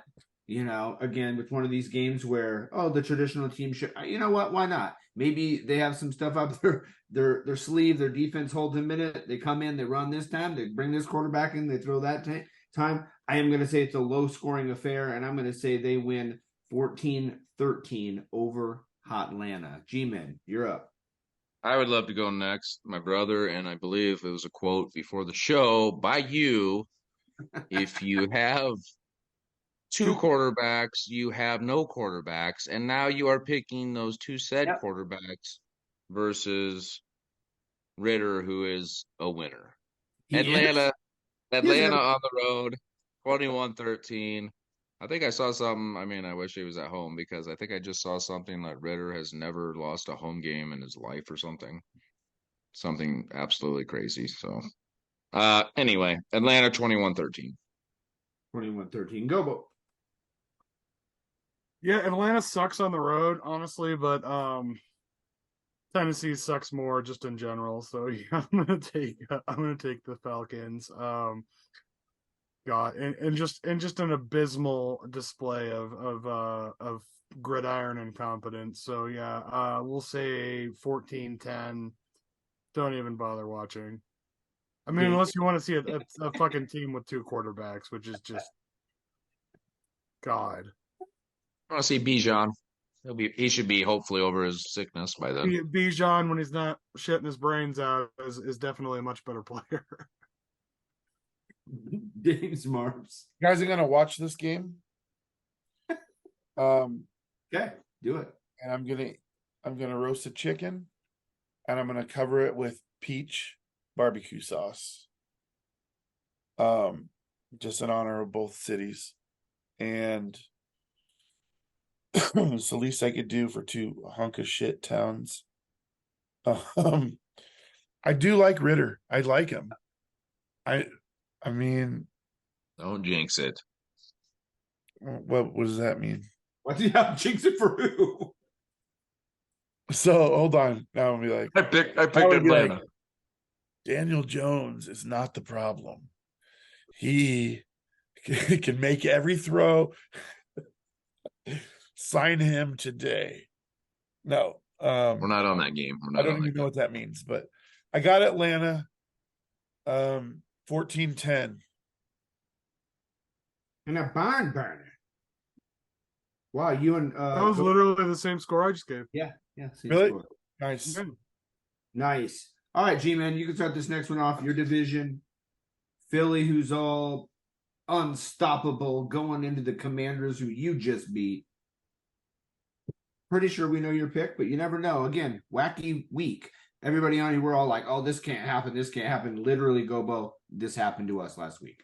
So, back-to-back weeks. Never know. Yeah, wacky or not, I don't think there's, and I mean, there is always a chance, but the team that Washington Fields cannot block very well.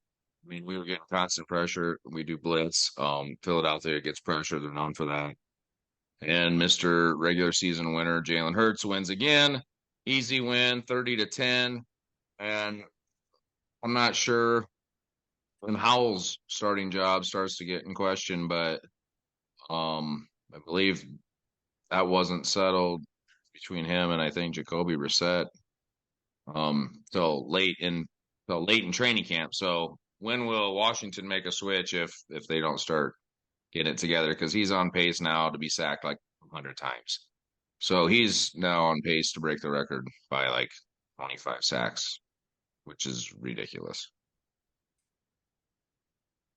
All right, Philly. Yeah, you're taking Philly. I don't think this is a tough one either. I'm taking Philly as well. Here's my question of this whole thing, especially with the stupidest name in sports, Commanders. If you're Eric Bieniemy, do you just wonder like I just stay in KC for the next 5 years, offensive coordinator, Andy Reid. I got Mahomes. Maybe win a couple more Super Bowls. Yeah, Then why I get can be a greedy? coach. Then I can be a coach. Or I go to a team where they have a stud quarterback, or not Sam Howell, who I just don't understand how you would launch yourself into a position, obviously, unless Sam Howell comes out lights out. That's just my whole thing. With that being said, Philly, I think they win big 31-13. I think this is maybe we start seeing Rivera getting talked about of bye-bye already. I feel like that trust is gone there. He's been there a while. They haven't done shit. Dames. Call them ambition, you sons of bitches. Why would you want to be a head coach? Why wouldn't you? No, why wouldn't you just wait like 5 years and be a head coach? 5 years of Winning losses that you have nothing to say about. He's not a head coach right now, Dames. He's not a head coach. He's only an offensive coordinator. All right, well, that's what I'm saying. He's putting his faith in himself on the line to expedite himself to head coaching if he succeeds. But if he doesn't, what's going to happen? You know he's going to succeed with Mahomes for a couple of years. He'll get a head coaching gig somewhere. But I understand he wants the head coaching gig. Not if they fucking suck, and it's going to be hard for him to get it after a bad showing. If he would have stayed with Mahomes, he'll get it. We'll see. Because he still has Mahomes on his resume. Time will tell. What's the over? Which is why you got this job, right? What's the over under on him getting the job? Here's the thing, you guys. Like, he got this job. No, that's not why he got this job. He got this job to prove that he could be a head coach by not having Mahomes under him, to prove that he could win without. Oh, that's the guy that was with Mahomes. Let's take him. It definitely helped. It didn't hurt him any. Oh, I know, but as an offensive coordinator, it's a lateral move. That's not that hard to do. I understand that, but I mean, he clearly, that was his choice. Has a path laid out for himself. Ride or die, and he's dying. I wish him luck, honestly. Yeah, he gambled on himself. We'll see. Here's the thing about quarterbacks, you guys. Like, when you decide that he's your guy in camp, and then you make a switch before the halfway point, like, you're just saying, I fucked up. I was all wrong. Like, don't do that to yourself. That's what gets head coaches fired.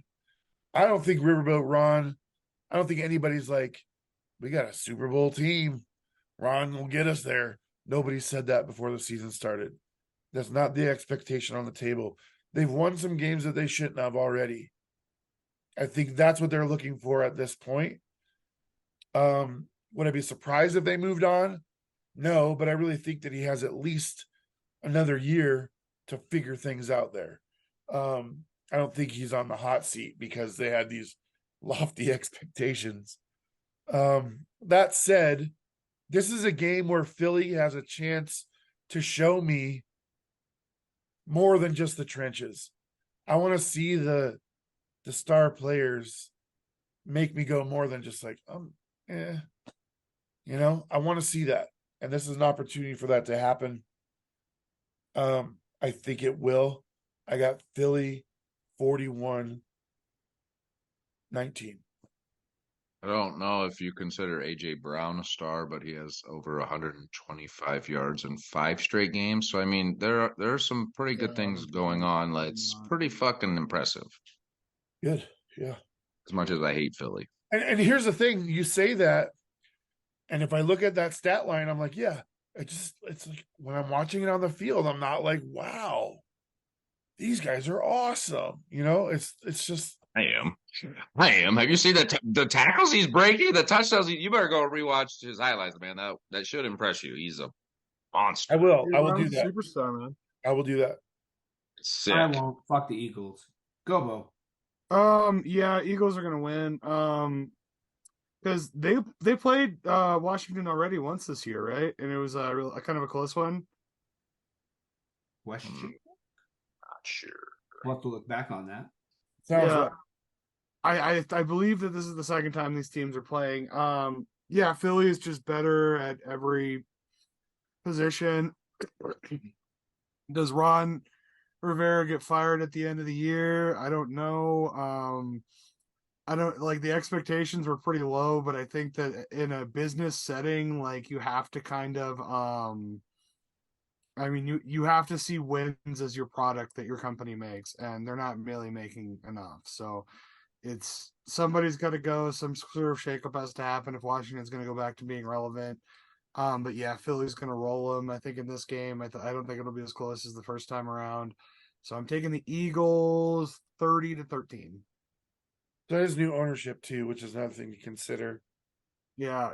So that's why I think you're probably right, James. I don't think it gets fired this year, but I think he might be gently encouraged to retirement after next season. Like I say, here's a twist. Bieniemy just replaces him, and he knew that guy he was going to leave in the next year. He It's promised possible. that job. There you go, James. I think Bieniemy would make a pretty shitty head coach, though. If I'm being honest. See. Yeah. All right, James, you talked about this earlier on the show. And again, I want everyone at home, if you're listening, chime in. Tell us what you think. Bieniemy is a good head coach now. I mean, it was a lot easier saying it last year when he was the OC at KC.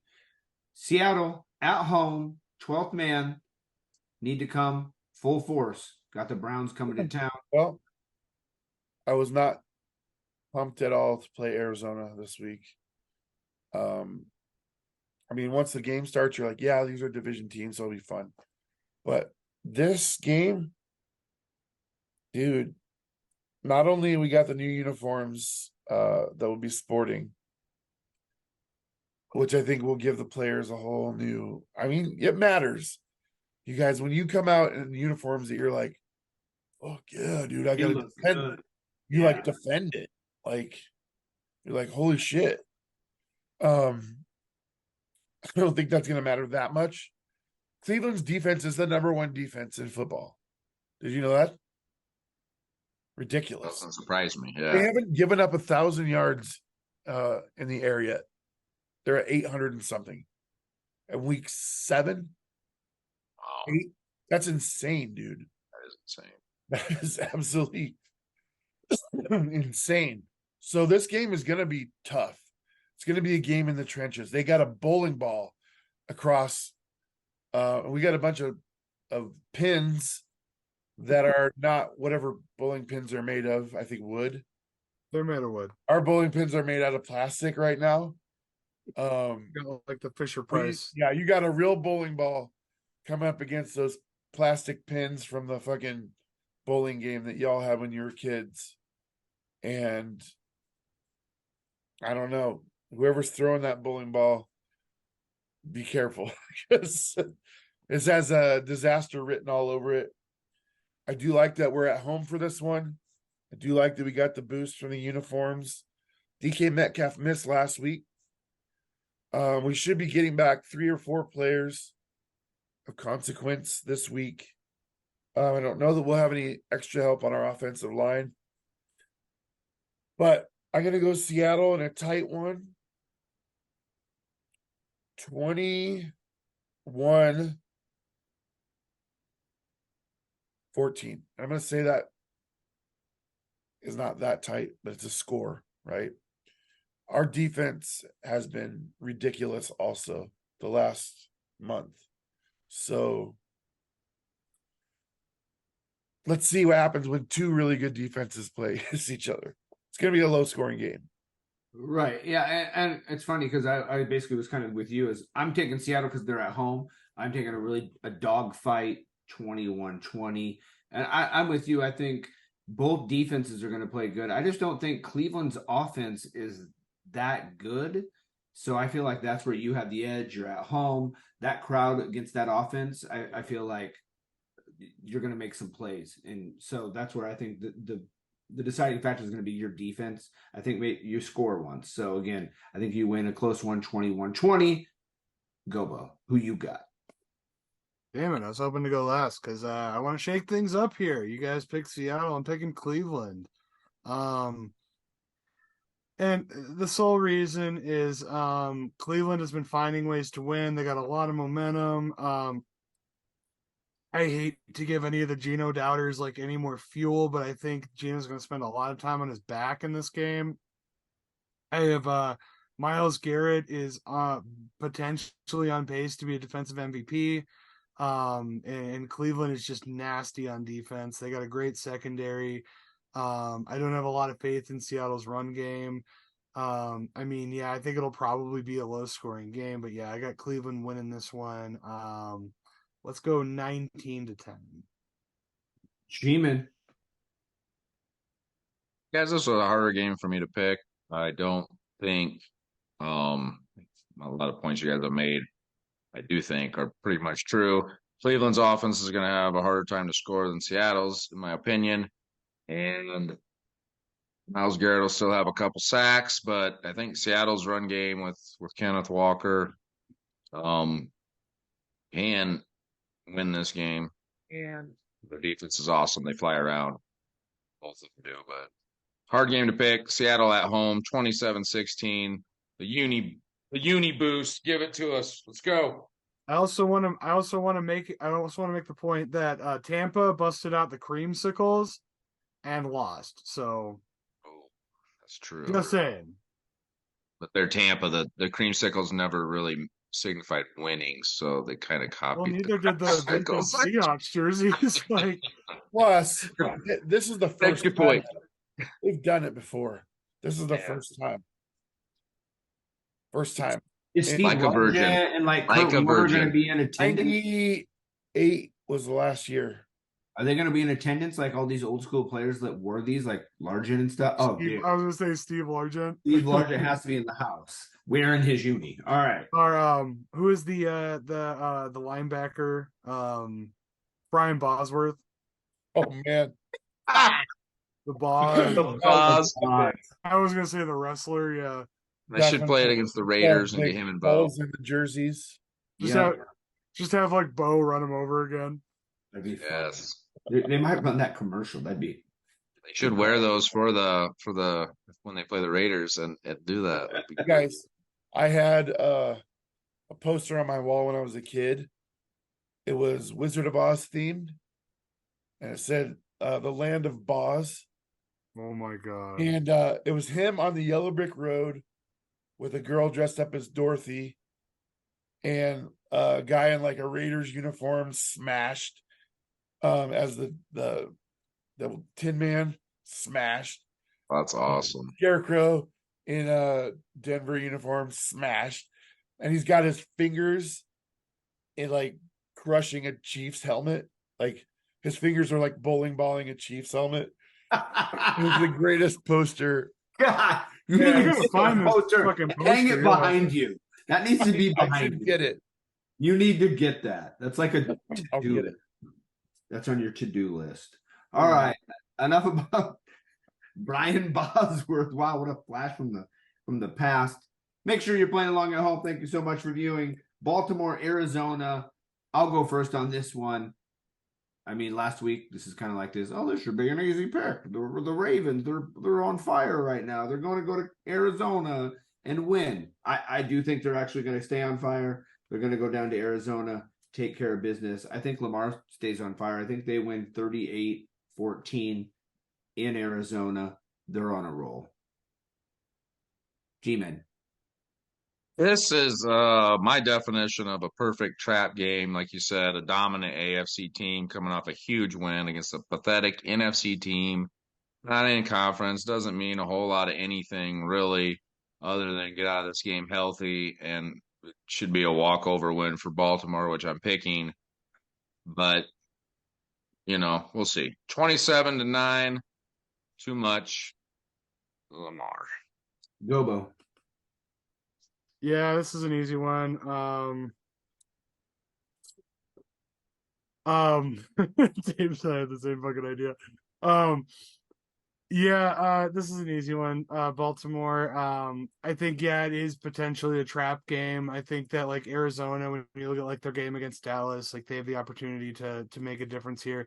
The Cardinals could win this game. So you don't want to take that away from them, but I'm going to Baltimore 35-13. It's gonna take this one on the road. James, I set it up for you. 3 Baltimores, 1 Arizona. Are you going to take it? No, Hell no. I don't think that I will. Just have you go left every time so you can. I think Lamar's gonna ball out again this week. The weather should be nice. That field's nice to play on. So no reason for them to not roll this game. 28-13. All right, we all 4 took Baltimore. Kansas City comes to Denver. Gobo, you could go to 2 weeks in a row. You could go to the game, watch Oh my god. Mahomes. I could get a sighting of old T Swizz. Yeah. Travis Scott was at our game. Really? Yeah, if I would have, gave a shit, I might have went and said hi to him. But yeah, Denver's going to be overconfident from that win over the Packers. They're already talking shit on sports radio about how, Russell is looking better, or the Denver defense is so great. They're going to get a fucking reality check this week because, Kelsey and fucking Mahomes are going to cook in Denver like they always do. I think the Broncos have lost 7 times in a row to the Chiefs. It's going to be, no, they've lost 14 times in a row to the Chiefs or something ridiculous. So, yeah, it's going to be an even 15. So, taking Chiefs in Denver. We'll go 38-12. 6 safeties. James Mars. Has Patrick Mahomes never lost to the Broncos? I don't think so. I love stats like that, dude. Yeah. I love guys that just dominate their opponent like that. Like, Rodgers and the Bears. I didn't watch this week's Chiefs game, so I don't know. I mean, I don't know nothing about it other than they won. But all the games I watched previous to that, they play down to their opponents. And it almost looks like they're just like, let's just fuck around and see what happens and make the plays when we have to, but not get overly worried. It's like a team that could do that would be so battle tested. If they played down to the fourth quarter every week and they just like, oh, now it's time to do it. And they did it.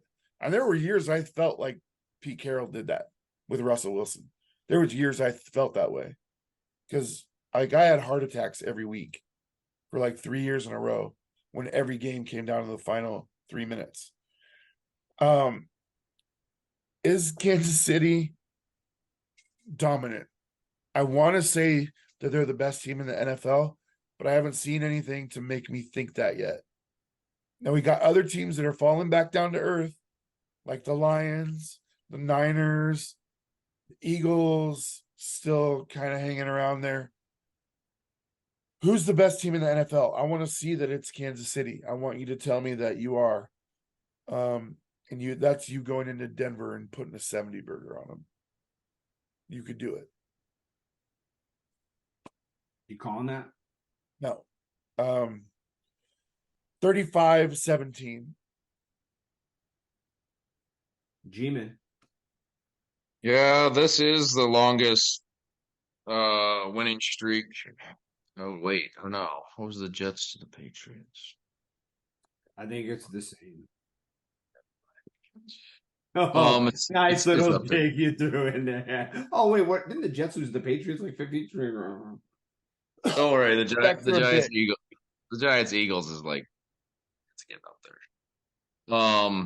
What am I talking about right now? Oh yeah, Chiefs. Their defense is what keeps them in and makes them be able to just mess around with what it looks like or whatever on offense. So, they'll control this game 30-9. Should be an easy win. Mountains. Right. I'm going to add to obviously the Chiefs run. I'm going to say they win big as well. 31.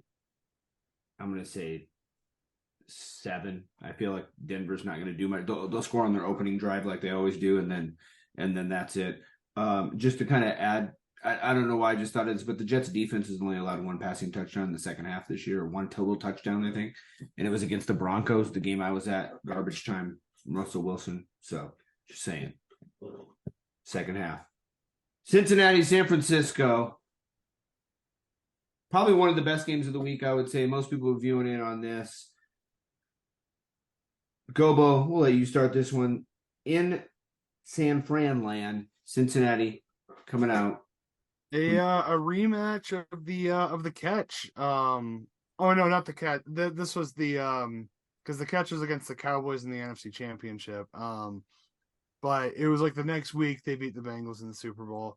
I think that's going to be a similar affair. I think it's going to be a lot of offensive production. I think Cincinnati's kind of coming into their own, but like San Francisco's got to bounce back. They need a bounce back game.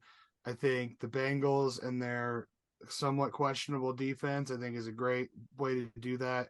I say that 38-35, Niners win a shootout game. G-Man. I agree. San Francisco is going to rebound. Too much talent. Too good of a team to not. 24-30 at home. You know, the Bengals, I'm not sure what their record is, but they're going to be getting close to crunch time, I believe. Anyone know their record off the top of their head? It just had a bye, so I think they're like 1 game under 500. 3-4. Games, who you taking? Because they started off. Yeah. Well, San Francisco 30-24. Uh-oh. Uh-oh. Flip. Flippity flip.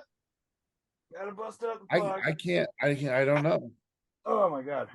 I wish if we shot the show earlier, I could have my daughter pick. She's 1, and I have all the mini helmets. Oh, okay. That that would be a Gobo. That would be It good. would be adorable, yes. Adorable. So A go. we have the Bones Rasta Pog. And who's the home team is San Francisco? Yep. Niners. All right. I'll take them. Probably. What's the score are you taking then, Buck? Nothing, Buck? 2-4. 6 safeties. Or 3 safeties. That's only 3 safeties. Wait, what did you say the score is? 2-4. 4-2. 4-2. Shit. In the bottom of the 9th, the San Francisco. All right, well, I am going to actually go the opposite way of all 3 of you. I'm going to try to gain a game here. I actually had Cincinnati picked beforehand anyway. I just think the Niners are who we thought they are, and this is who they are.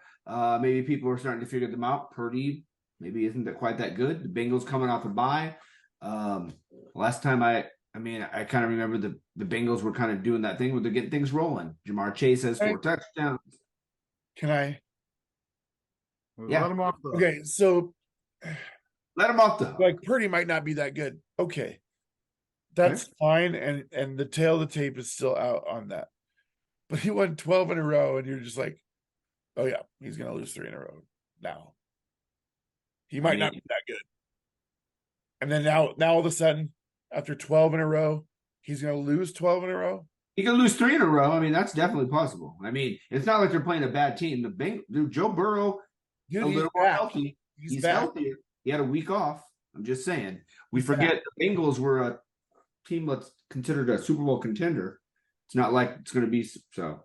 24-17. I'm taking Cincinnati. I think they basically come in and say, "Oh yeah, we're the Bengals." We're all forgetting about them a little bit. You know what? It's funny because I don't want my pick. I know you. Yeah. I want to pick the Bengals, but I think I got it right. Okay, well, let us know at home if you do agree with Danes or you agree with, Gobo, G-Man, or me. We'll find out. Go Bungles. Go Bungles. It's like Niners like a pickaxe. Duh, Bears. Yeah, you guys got a pickaxe. The Bears at the Chargers. Dames, let's hear it. Who you He's got? picking Bears. He's gonna do it. He's gonna do it. Let's do it. Go last now. Okay. All right. Oh, that's cheap. I'll go first. I'm not going to change my pick. I'm taking Herbie Hancock at home. I don't think this Division II quarterback can come all the way over to LA. I think the Chargers are too talented.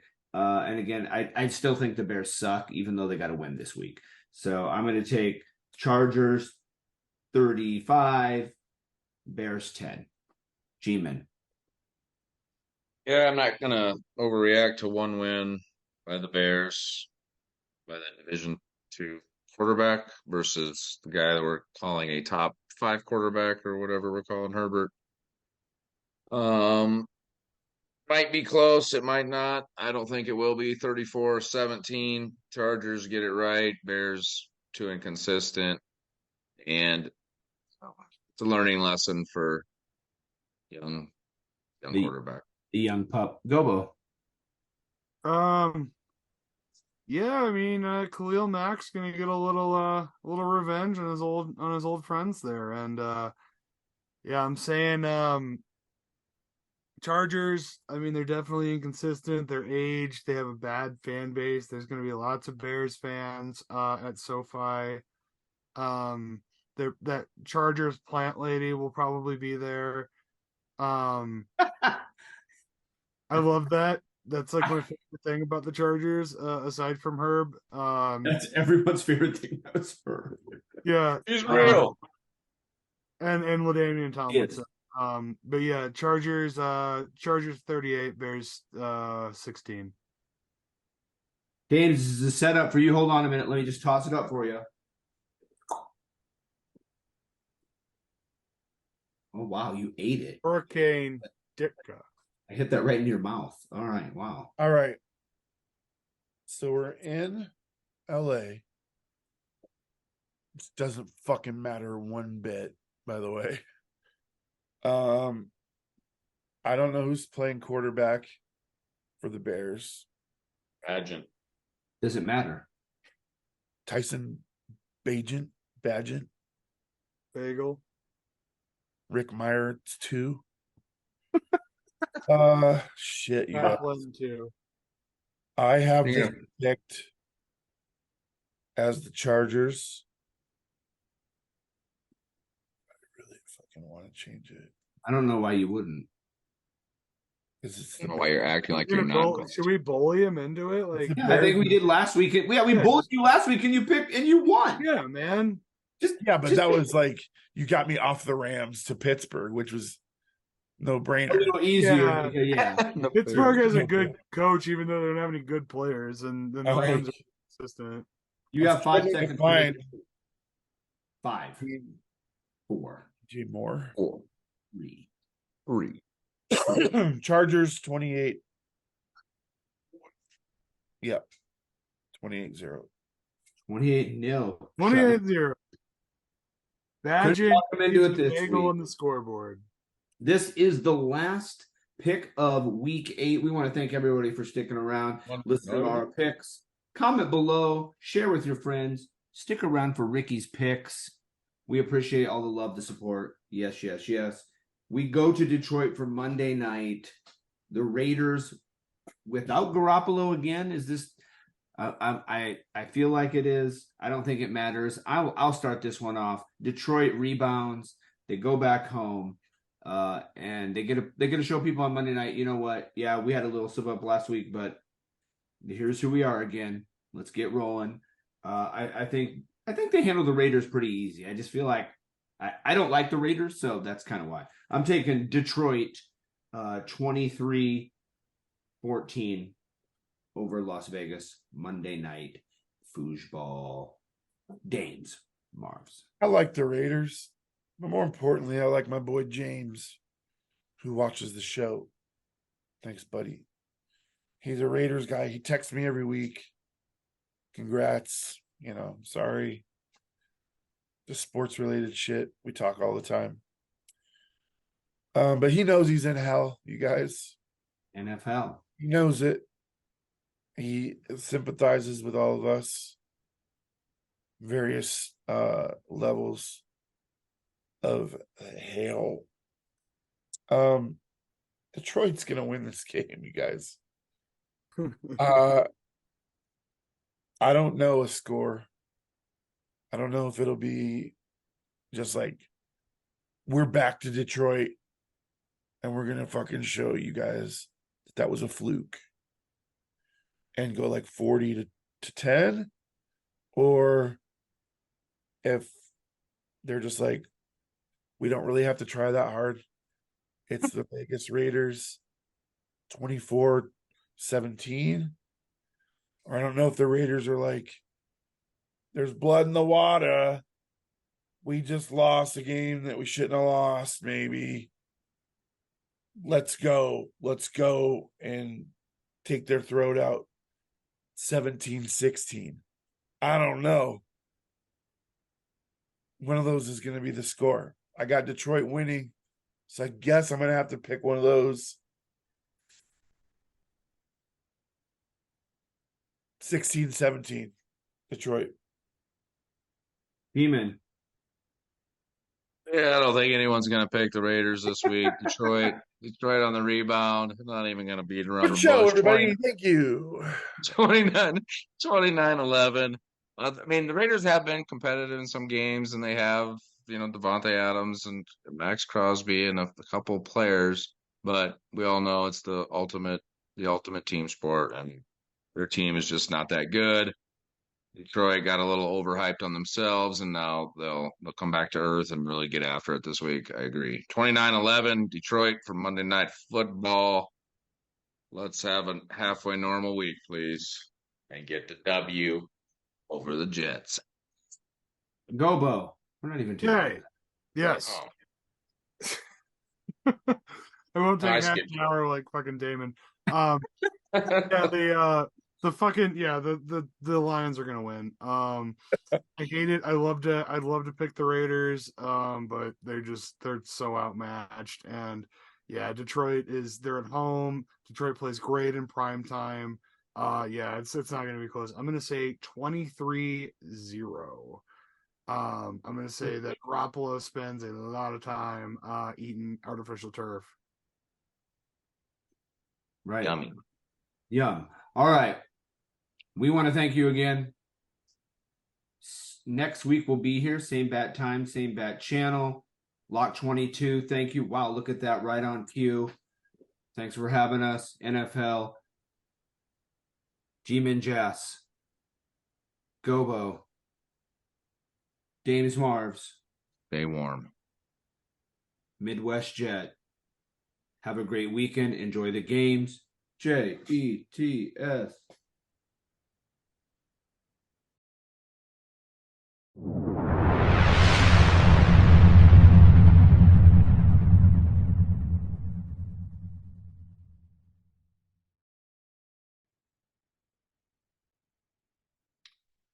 What's good, everybody? Ricky Montalvo back here again for the Week 8 NFL slate, baby. And I have the fortunate news to tell you guys that we did have the bounce back after last week's terrible 0-3.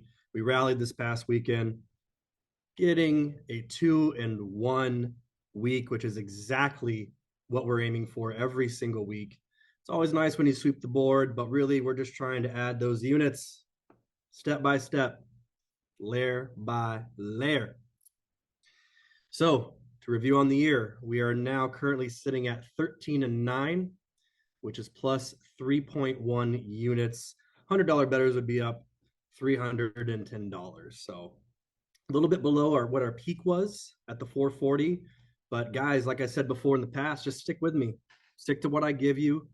Stick with the unit size, and we're going to get through this just fine. So such a privilege to talk to you. I'm so excited to keep doing these for you, and it feels good that we were able to rally and get that bounce back spot. So let's review what we had last week really briefly.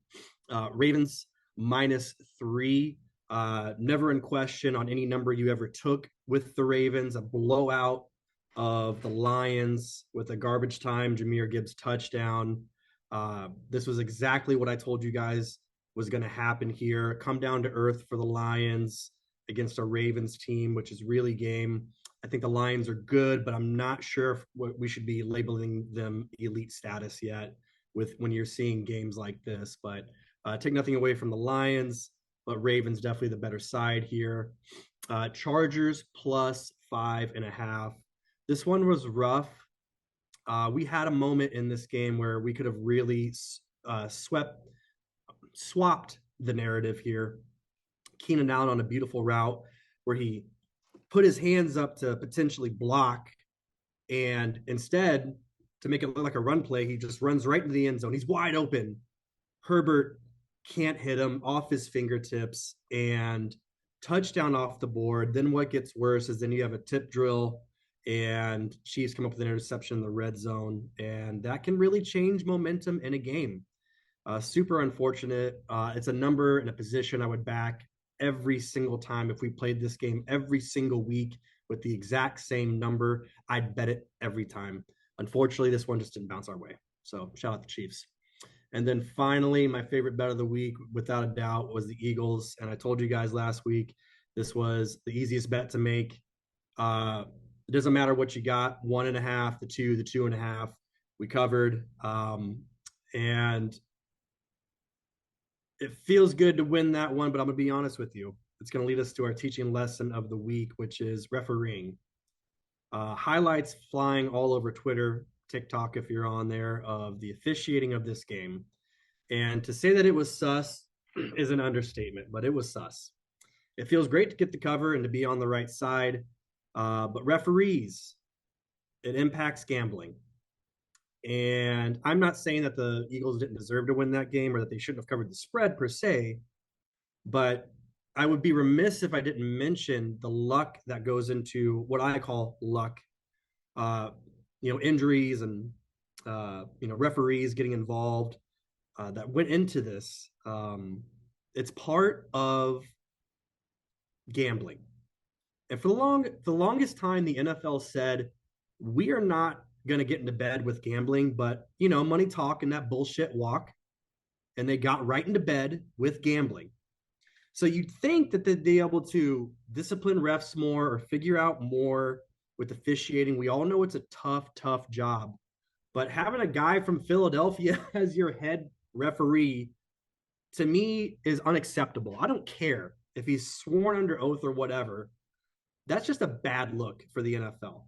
And what's also a bad look for the NFL is getting into bed with gambling and then impacting lines with bad officiating. So we got the win. I won't complain about that. But as you guys gamble and as you follow along, you're going to notice a lot more with referees. It's just going to be the nature of the beast. And, don't let it tilt you. Sometimes they can impact totals, things like that. Unders historically are cashing right now because of all the flags that are being flung around right now. The laundry's everywhere. It's awful. And even the Cowboys-Chargers position we backed on Monday Night Football, I mean, the laundry was everywhere.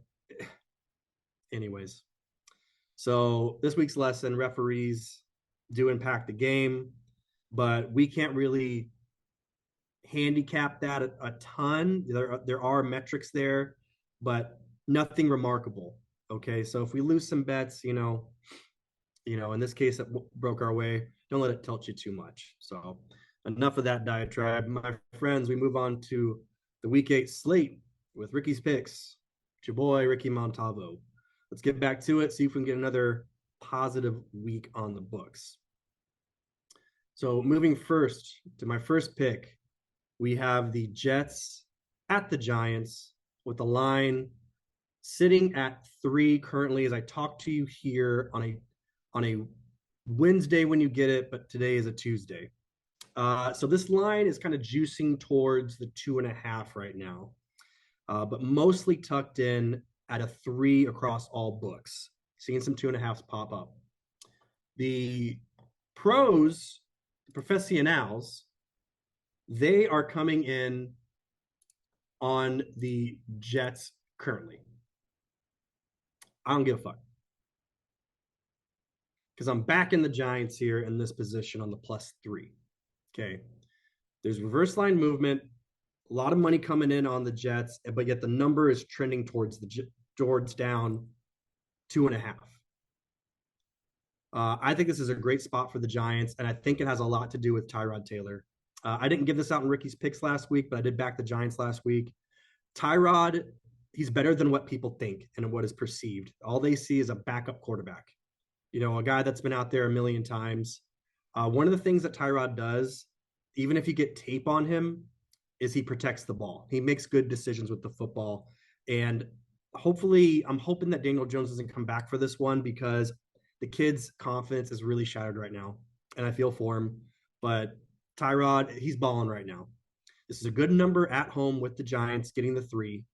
To take it at the 2.5, 2.5, you potentially could. I just really, really like the 3. I would hold off if you get this tomorrow and it's 2.5, because more pro money might come in on the Jets and bounce that number back to 3, which is what we want. It's a key number. So first pick, Ricky's picks. Give me them New York Football Giants at home +3. Lock it up. Moving on to pick number 2. Oh boy, you're gonna love this one right here. We have the Minnesota Vikings traveling to the Green Bay Packers. This one at noon at 12:65 Lombardi, Lambeau Field, baby. This line is moving around a little bit. We've got some picks, some 1s, some 1.5s. It was at 2.5 at one point, bouncing all over. We all just saw the football game last night. Kirk Cousins out here balling, putting on the big chain, top 10. Shout out Kirk Cousins. Shout out the Vikings for showing up and playing a great game and beating a Niners team, which is kind of reeling right now with injuries. Starting left tackle missing, no Debo. McCaffrey, not right. I don't care that he was playing. He, 2 tutties too, right? I get it. But there's no way that guy's running at full speed right now. On the other side of that, the Packers just lost to the Broncos. The Denver Broncos, man. Man, am I right? They suck. They're awful. Vikings just beat the Niners. Kirk Chains. Give me the Green Bay Packers. Plus Juan. Plus anything you can get. At a pick. At a -1. I don't care. This is an easy bet on Green Bay. This is a spot bet. And what do I mean by that?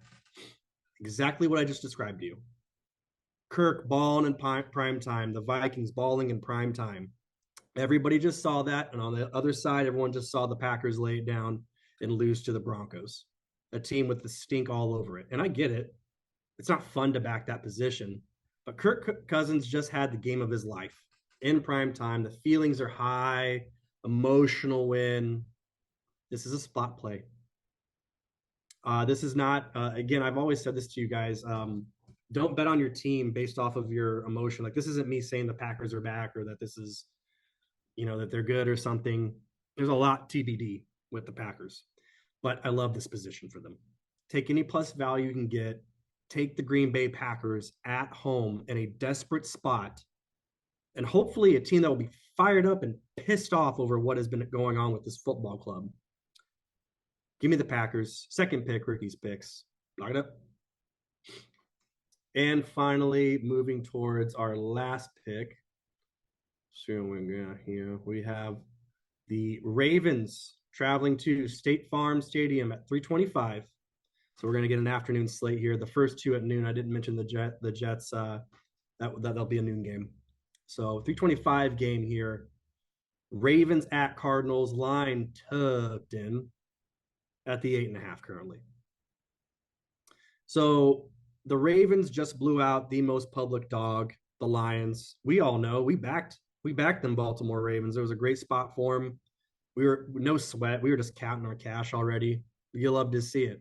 A lot of tickets. The public all over Baltimore after that. After the fact that we just saw that. I mean, at one point, I think the game score was 35-0. I mean, it was just oof, oof, oof, oof, oof. So the Cardinals on the other side of the ball, they just lost Zach Ertz. He's going to IR. James Conner's still on IR, which is really unfortunate because I think this Cardinals team is very, very different when James Conner is on the field. He really is like a going and driving force for that team. The Ravens, I feel like this is a sleepy spot for them. They're about to go home. I think they're gonna have like 3 straight road games after this. Excuse me, home games after this position. So they may be looking past them here a little bit. I make this line around 7. So about a 1.5 of value here. But you got to back the Cardinals in this position. It wouldn't surprise me if this number moved to 9, but it also wouldn't surprise me if it shrunk. Kyler Murray may be back for this game. I don't know that he's going to be back. I'm not saying he's going to be back, but there is a good chance that he can return here for this game. Now, Kyler's going to be rusty. He hasn't seen action for a minute now, but he is such a weapon. He is such a difference maker with those legs and extending plays. Don't know, don't care. Hope he is. Give me the Cardinals plus 8.5. Fade the team that just blew out the lines because the public's going to be all over them. Professionals currently coming in on the Cardinals, not heavy, but heavy enough. There are times I agree with the pros. I don't just always ride with the pros. A couple games here, I am. The Packers being one of them. The pros are all over the Packers. Public all over the Vikings. Here, the public all over for sure the Ravens. With the pros leaning Cardinals right now. I think they're probably waiting a little bit, maybe to see injuries. But even at the same time, I'm fading them here because the pros are going with the Jets this weekend, and I'm backing the Giants. There's a little bit of reverse line movement there. I just don't give a shit when it comes to that game. Just give me the Giants and Tyrod Taylor. Give me the Packers. Give me the Cardinals. Baby, we bounced back. I told you guys we would. I told you we'd bounce back, and we did it. That's got to feel good, y'all. Slow and steady wins this race. We're going to keep building those units. There's a lot of football to be played. It's only week 8. Ride with me. Stick with me. Fight with me. Get in the trenches with me. Appreciate y'all tuning in. This has been Ricky Montalvo with Ricky's Picks. And I will see all of you in them trenches.